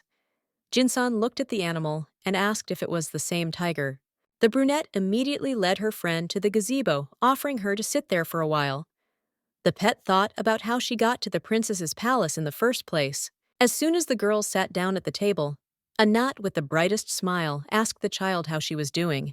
Without waiting for an answer, the girl began to chatter incessantly about all sorts of things related to hairstyles, while Eugen, who was not interested in this, simply yawned. The next day, Princess Rafaela was surprised that the emperor's beloved came to her again. She looked at her guiltily and agreed, after which she asked for forgiveness. After a few moments of awkward silence, the countess rose from the sofa and told her mistress that she was probably busy, so she should leave her alone and go see what was happening in the garden. Rafaela watched silently as the brunette hurriedly left her room. The princess grabbed her head because she knows that Anat is actually not going to the garden, but to Eugen, and she does not understand why she constantly goes to her. Very soon the emperor's beloved found her little friend, whom she greeted warmly. She also greeted her, although not very willingly. After that, the countess, seeing that the girl's hair was not braided again, offered to braid it. Cetro began to braid the heroine's hair, while telling her about what had happened to her in Dietrich today, although she did not want to gossip about the ruler. But then Annet, looking at the doggy's face, smiled. She realized that she really liked Eugen. The girl had never seen a stranger whose eyes sparkled when he said his name. The countess thought it was because she was still young. Anat Medeor recalls that her name and identity changed forever when she came to this world. In her past life in Korea, she was a beauty school student and had good potential. But one day, everything changed when she decided to follow a cat into a dark alley. After that, she ended up in another world where she met a handsome stranger, Dietrich. Her head became clear around this man, and when he looked at her, his face relaxed. At first, Anat thought that she had become a character in some novel where she plays the role of a rich woman who is looked after by her servants. She got into a life where she is given everything she wants, where a handsome man loves her. All this seemed like a dream to Meteor, but everything ends someday. One day, a banquet was held in the emperor's palace, where the noble guests, looking at Cetro, the emperor's doctor, gossiped about what she was treating since the king was unshakable even in battle. The woman told Duke Jorvin that this was all nonsense and that he shouldn't say such things in public. The countess overheard their conversation and was horrified when the gossip added that Anat had tried so many times to calm His Majesty's mind. But then her lover appeared next to the brunette, who also paid attention to the gossips and said that it was too noisy here. The next minute, the couple watched in silence as the guards arrested the bonewashers, who kept begging the chief for mercy. After this, Anat Medeor was left standing alone in the middle of the hall, listening to how everyone around her was having fun. After some time, the countess huddled up in a ball on her bed. out of sadness, began to think that she was bored and wanted to make a friend. The emperor sat down next to her and asked how he was too, which she replied that he was always busy and did not always answer her, but she needed communication. Dietrich looked closely at his concubine and thought of a way he could solve this problem. The next day, Annet was given tea in the company of two ladies who smilingly bombarded her with questions. The lady drank tea in silence, thinking that these girlfriends had artificial smiles and soulless words. After some time, Meteor, looking at the dress, asked the seamstress if this was the latest fashion, hinting that the sleeves were very strange. The girl sheepishly told the lady that now that she had noticed it, she too felt that it was too much. It later emerged that the seamstress came from a family that had made a fortune in fashion trends. The countess's eyes filled with tears, because she felt she was only making things worse. She didn't understand who was making people around her smile. Then she realized that everything was fine, and she didn't need friends, because she had Dietrich, the most handsome man in the world, a man in power who loved her. Suddenly, one day, the emperor threw a plate of food on the floor, causing it to shatter into a pile of pieces. Annet, who was sleeping on a bed nearby, jumped up and asked what was happening. She saw her beloved pointing his sword at the maid. His Majesty, without removing his sword from the servant, explained that she had brought food that he did not like, so he was going to punish her. But the brunette suddenly asked, stunned, who even treated their subordinates like that? Immediately after these words from his beloved, Dietrich dropped the sword on the floor, asking her for forgiveness. He hugged the girl and said that she seemed to be in a bad mood since the morning, and Anat thought that she would feel guilty if it happened again, because she wanted to be friends with that servant. The emperor asked his concubine what he could do to make her feel better, but she thought that she could not be angry with her beloved, because he was her only one.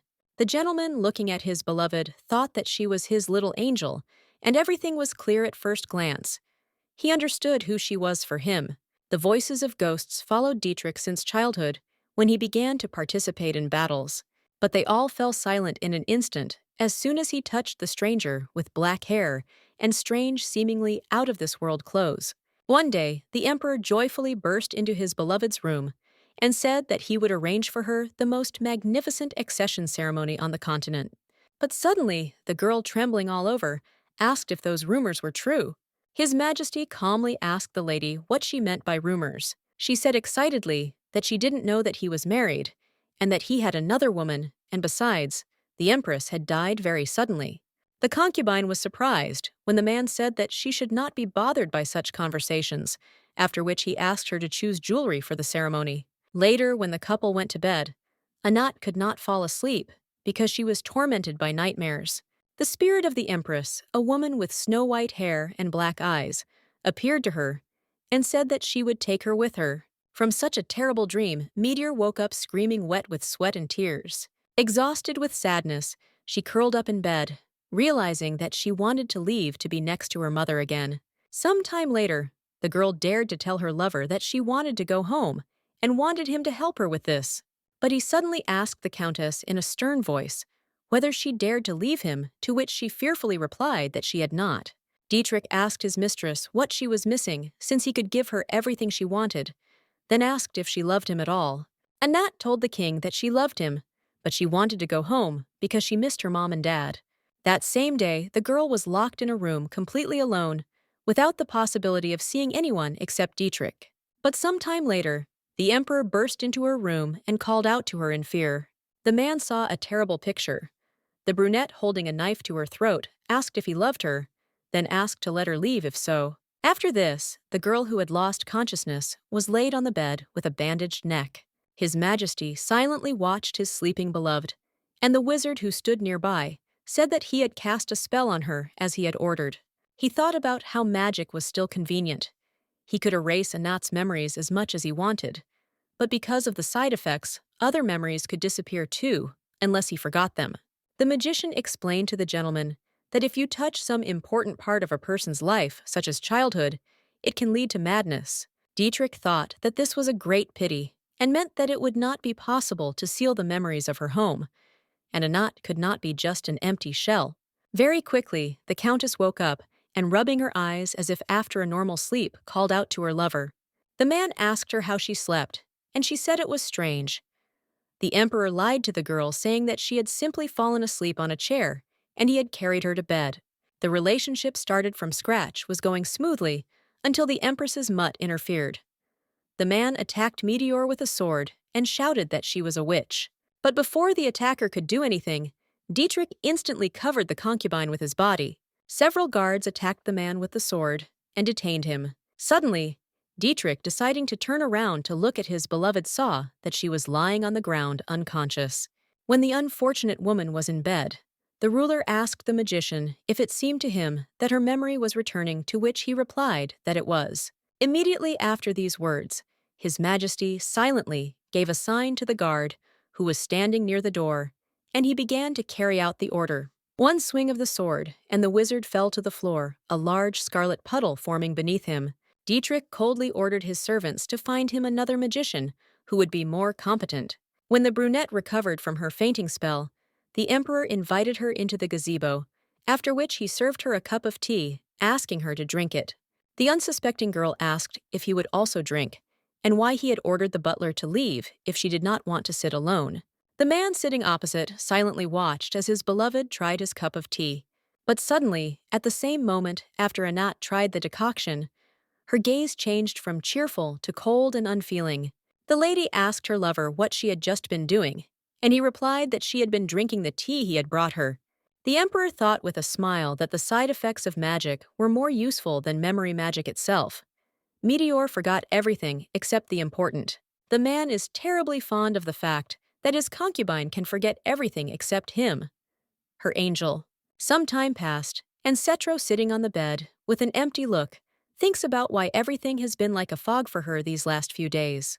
But looking at the maid next to her, who was bent over a broken breakfast plate, she realized that she remembered her. The countess helped the servant to stand up, telling Dietrich that he was too cruel to people. After all, it was just breakfast. He, having decided to brew tea for the concubine again, thought that she was worried about something she couldn't even remember.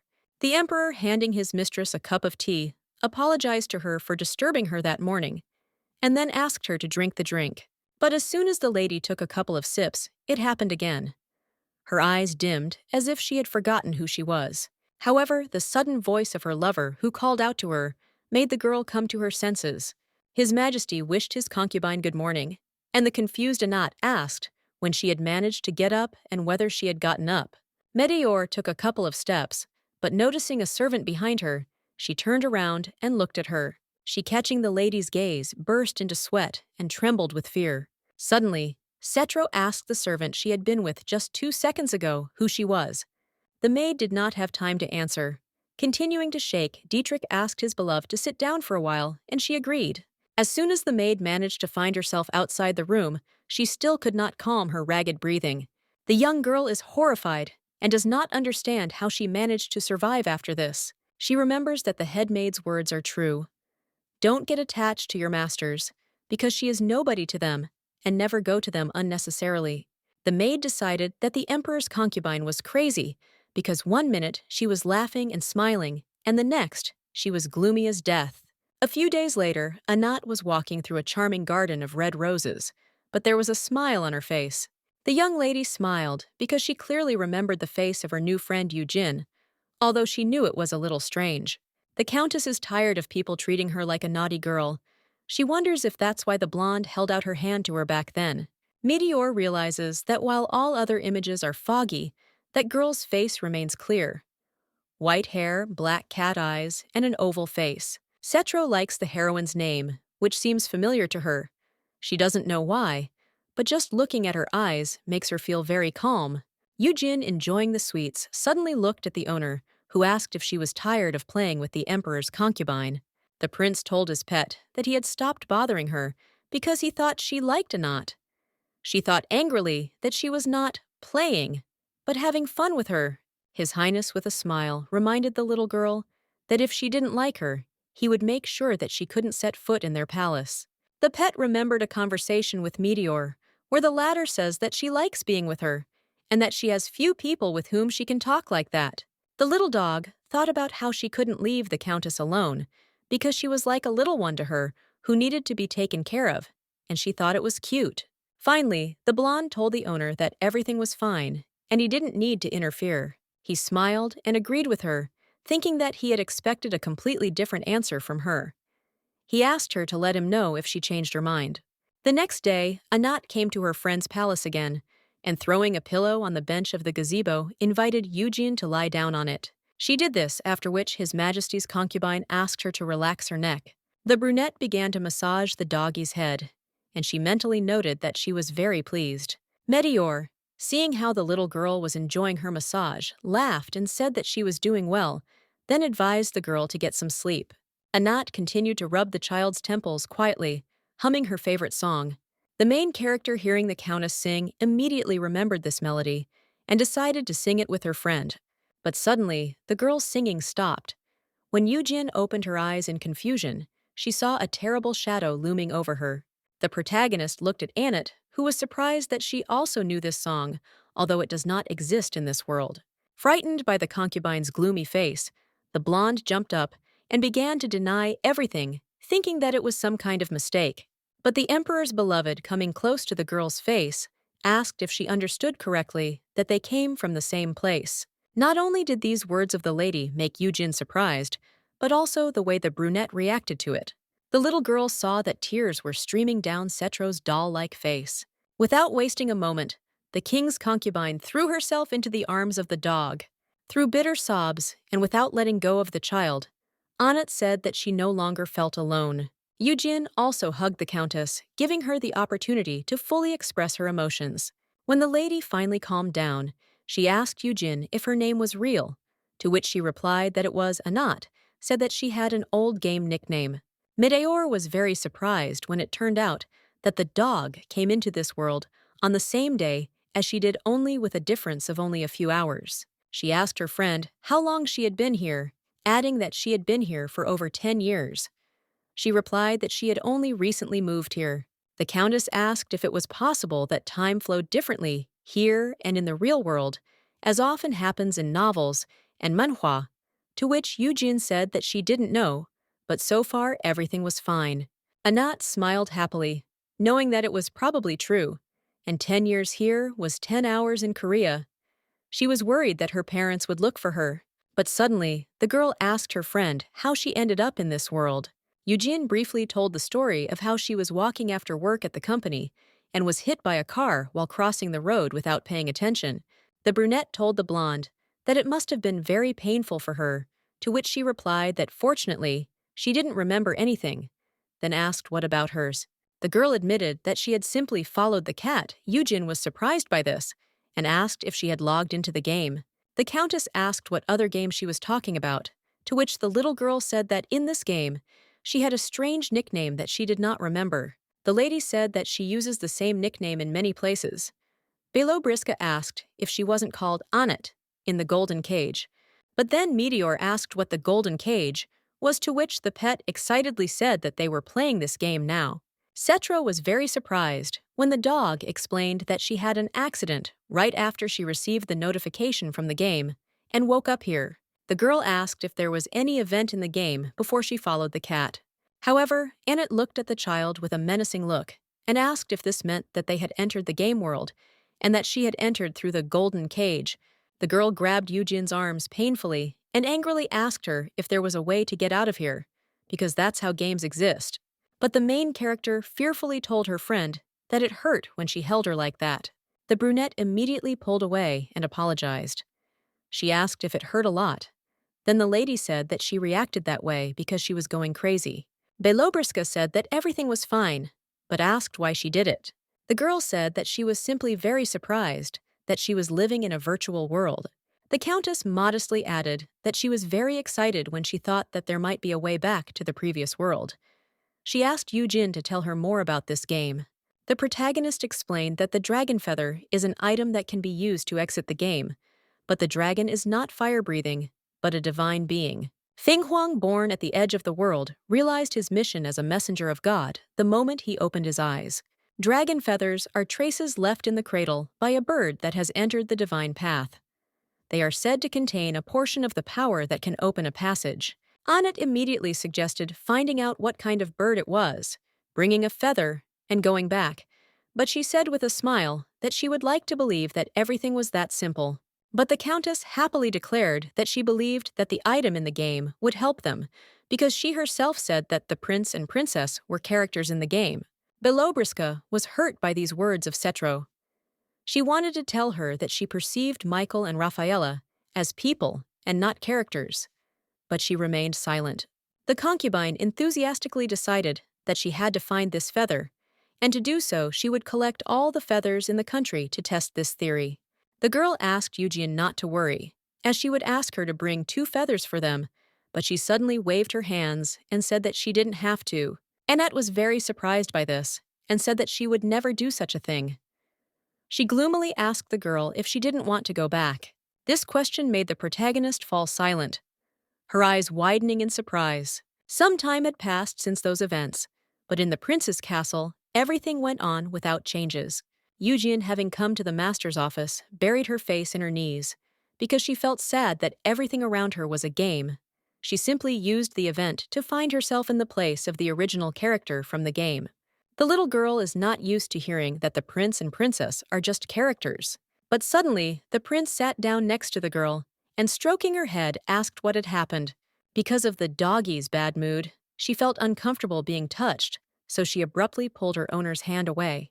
The heroine's bold reaction surprised the prince so much that he raised his eyebrows and his hand froze in the air. Eugene remembers that on the first day, she lay like this in front of the prince because she knew everything about the game, but now she was tired of reality and stopped thinking. The young lady simply accepted this blind love that was connected with her master. The girl carefully took the man's hand, which she had just recently pulled away, and pulled it towards herself. The dog blushed in embarrassment and placed Michael's large hand on the top of her head, thinking about how he was her favorite character in the game. The prince stroked the girl's head with a smile, and she thought that she simply wanted to live like a favorite toy, but for some reason she felt tamed. The fox in The Little Prince is said to have been tamed and remained happy, but the little prince left. Remembering this, the main character fearfully called out to the owner and grabbed his chest. The girl hugged him, and from this, His Highness's ears and neck turned cutely red. Belobriska told the man that he couldn't leave her after he tamed her. Without letting go of her owner's embrace, she added that she didn't think she would be happy if he were no longer around. Meanwhile, Annet boldly walks straight to the emperor's office, where she is noticed by 2 guards. One of the guards told the girl that she should not enter, and he would tell her that she had come, but the countess suddenly ordered him to step aside. As soon as the lady burst into the room, everyone present, including Dietrich, immediately turned their gaze to her.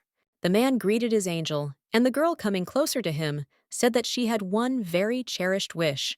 Meteor turned her attention to the nobles standing behind her, and thought that she didn't care how they reacted, because no matter what she did, the king would still call her his. The girl does not understand why it is her fault that she cannot stop the emperor's extravagant behavior, so she sits on his lap. Putting her arm around the man's shoulders, she said that all she wanted was the feathers of the most valuable bird in the world, known as the dragon feather. The brunette thought that when there was no one by her side, she thought that she only had these strong arms and that she had to save her beloved. Dietrich told his beloved with a smile that the most precious feather in the world must be with his treasure, so he would get it. The girl took the emperor by the cheeks and reached for his lips, thinking that her appearance here was just an accident, and she was not an angel sent for Dietrich. Annet kissed the man passionately, realizing in her mind that she desperately wanted to go home. Some time later, Dietrich, alone in his office, thought about how much he liked his concubine, with whom he flirted and gave her gifts. He also likes the fact that she doesn't dig into her memory and now rarely remembers her home. There is only one problem. The ruler knows that his son has been communicating with a slave in recent days, but he cannot remember this, which irritates him. Suddenly, there was a knock at the door, after which a guest entered the gentleman's room. The magician bowed and asked His Majesty why he had summoned him, and he asked him what had happened to the medicine he had spoken of. The wizard explained that forgetfulness was also a side effect, but the emperor asked sternly if his role was not to make this possible. The mage tried to say that it was a subtle interweaving of magic, but Dietrich, irritably hitting the arm of the chair, called the man useless because he would not use such an excuse for an order. But then the sorcerer said that if Annet really was a deity, then perhaps it had nothing to do with magic. The king asked him to explain what he was talking about. He added that if this is a memory of a person from the pantheon, then this is a matter of the soul and is the field of theology. His Majesty narrowed his eyes in disgust, thinking that theology was in fact superstition.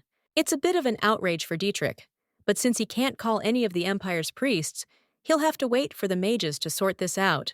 The gentleman asked the wizard to stop talking nonsense and do something useful. The sorcerer bowed his head low before the emperor and said that he obeyed him. Eugene sits on the bed and angrily taps her heel. The girl is very worried about one detail. Lately, it has been difficult for her to see the prince, but she still could not calm down and wandered back and forth with thoughts of whether everything was okay with him. But then the little girl decided to get up on her feet because she could no longer sit with her hands folded. She tried to stay away from him because he was busy with work, but today she decided to look into his office, so she opened the door in peace. However, looking around, the young lady realized that it was quiet around and no one was visible.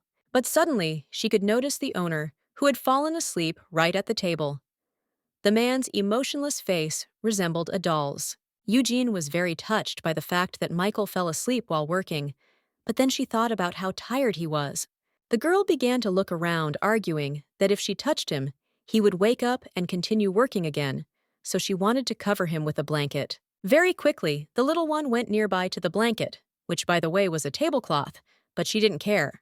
The main character decided to put sweet snacks in a convenient place, after which she carried the blanket to Michael. The protagonist not only covered the gentleman with a blanket, but also tied its corners into a knot so that it would not come undone, but the prince's head began to fall down. Eugene, seeing this, jumped back from the sleeping man, in fear, thinking that, because of her, he was about to wake up. But thanks to the girl's quick reaction, she managed to save her owner by holding his head with both hands. When the main character felt that the owner's head was holding on, she carefully removed her hands. The little girl looked with pity at the face of her sleeping owner, remembering that he was usually not sleeping when she came to him.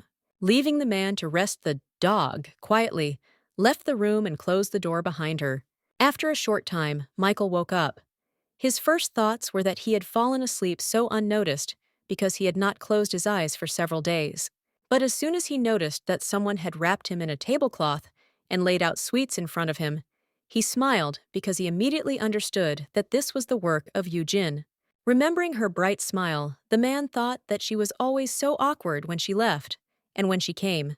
With his spirits uplifted, the prince decided to continue the work that he needed to complete as soon as possible. The next day, Michael went to see his pet, accompanied by 2 of her guards. Haritan told His Highness that Eugene had been reading a book and had fallen asleep. The Lord told the guards that they could go. The man picked up the sleeping baby in his arms, thinking to himself how light she was. The gentleman put the girl to bed and covered her with a blanket, thinking that she needed to grow up. Then the prince thought that the room was too light, so he quickly closed the curtains. The room became dim, and Michael, sitting down next to his pet to admire her mentally, wished the little girl sweet dreams. But then the little dog opened its eyes, looked at its owner, and called out to him. He stroked the girl's forehead with his large palm, advising her to sleep a little longer. As soon as the man removed his hand, he saw that the blonde obeyed him and fell asleep again. Michael thought about how surprised he was that he had never felt so good about taking care of someone. However, the young gentleman realized that the thought of anyone other than his girl made him want to strangle the person in disgust. Michael realizes that Eugene, a silly, charming girl, is special to him. The first thing he gave her was love, and she will be his forever. The prince gently kissed the baby on the forehead, thinking that she belonged only to him, and only she knew that he could be so sweet with her. Feeling this, the main character smiled, and her cheeks turned red like peaches. The gentleman then took Eugene's little hand and kissed it, promising himself that he would take care of his girl forever. The next day, Eugene and Annet came to the library at the imperial palace. The countess told the little girl that Dietrich had promised to find the feathers, so they would soon receive news from him. But the heroine wondered why she should go to the emperor's library if she had Michael's library. The brunette asked her friend to look at a book whose story was very similar to the one she had told her. Suddenly, Lady Cetro's gaze dimmed and her lips froze in the same smile. The girl asked in confusion what it was, and a puzzled Eugene called out to her friend. Anat apologized for being forgetful lately, and it was probably because she no longer had to use her brain like she did in school. The protagonist looked at the Countess, not understanding anything, who said that she had better go back, before she made a complete fool of herself here. Meteor grabbed her head and admitted that she had no idea how, but her memory had deteriorated significantly, although nothing seemed to have changed. She suggested that it might be because her hair had not grown an inch in 10 years, and it probably couldn't be fixed. The girl asked her in fear what she was talking about, thinking that she, the short one, would remain here like this forever. Anat began to resent the fact that behind her back, she was called vile and creepy, and after that incident at the lake, everyone blamed her, as if it was she who ordered the digging. The Countess seemed to have been replaced. She furiously declared that everyone was hanging all sorts of rumors on her, that she hated this world and everything in it. When the girl finished venting her anger, Eugen touched her and told her that everything was okay and that she understood that this was hard for her. But the pet asked if there were things she liked, and the brunette asked what she meant. The heroine sheepishly recalled that she had said that she liked the Emperor, but suddenly, Annet, smiling maliciously sarcastically, replied that she really liked Dietrich. Eugen was very surprised by the lady's words and intonation, because it turns out that she has no feelings for the Emperor. Sitting on the edge of the table, Meteor shared with the blonde that the whole world hated and rejected her, but only one person liked her. Looking at the girl with emotionless eyes, she asked if she had ever had the opportunity to love someone else. The protagonist thought that the same could be said about her and Michael. The whole world might hate Eugene, but he loves her. The girl thought that nothing else mattered, and took the outstretched hand of her master. While she lived in the old world, she hated everything in the world and wanted nothing, and the prince is the only joy she has. But Anat told the girl that Dietrich was the only one she had, but in her case, this did not bring her any happiness at all. The Countess burst into tears. She said that in her past life, she had friends and many more people who liked her, and she had a mother and father who accepted her without knowing any Dietrich. Meteor burst into tears, only adding that she hated this world and wanted to return to her parents. The dog hugged her and said that everything was fine. The heroine looked thoughtfully at the lady who said that she could not wait to return and asked if she would succeed at all. The protagonist said that she would of course succeed, and there was no need to talk nonsense, but she wondered if she would leave this world with her. When the brunette finally calmed down, she thanked the little girl for her support and said that she was already feeling better.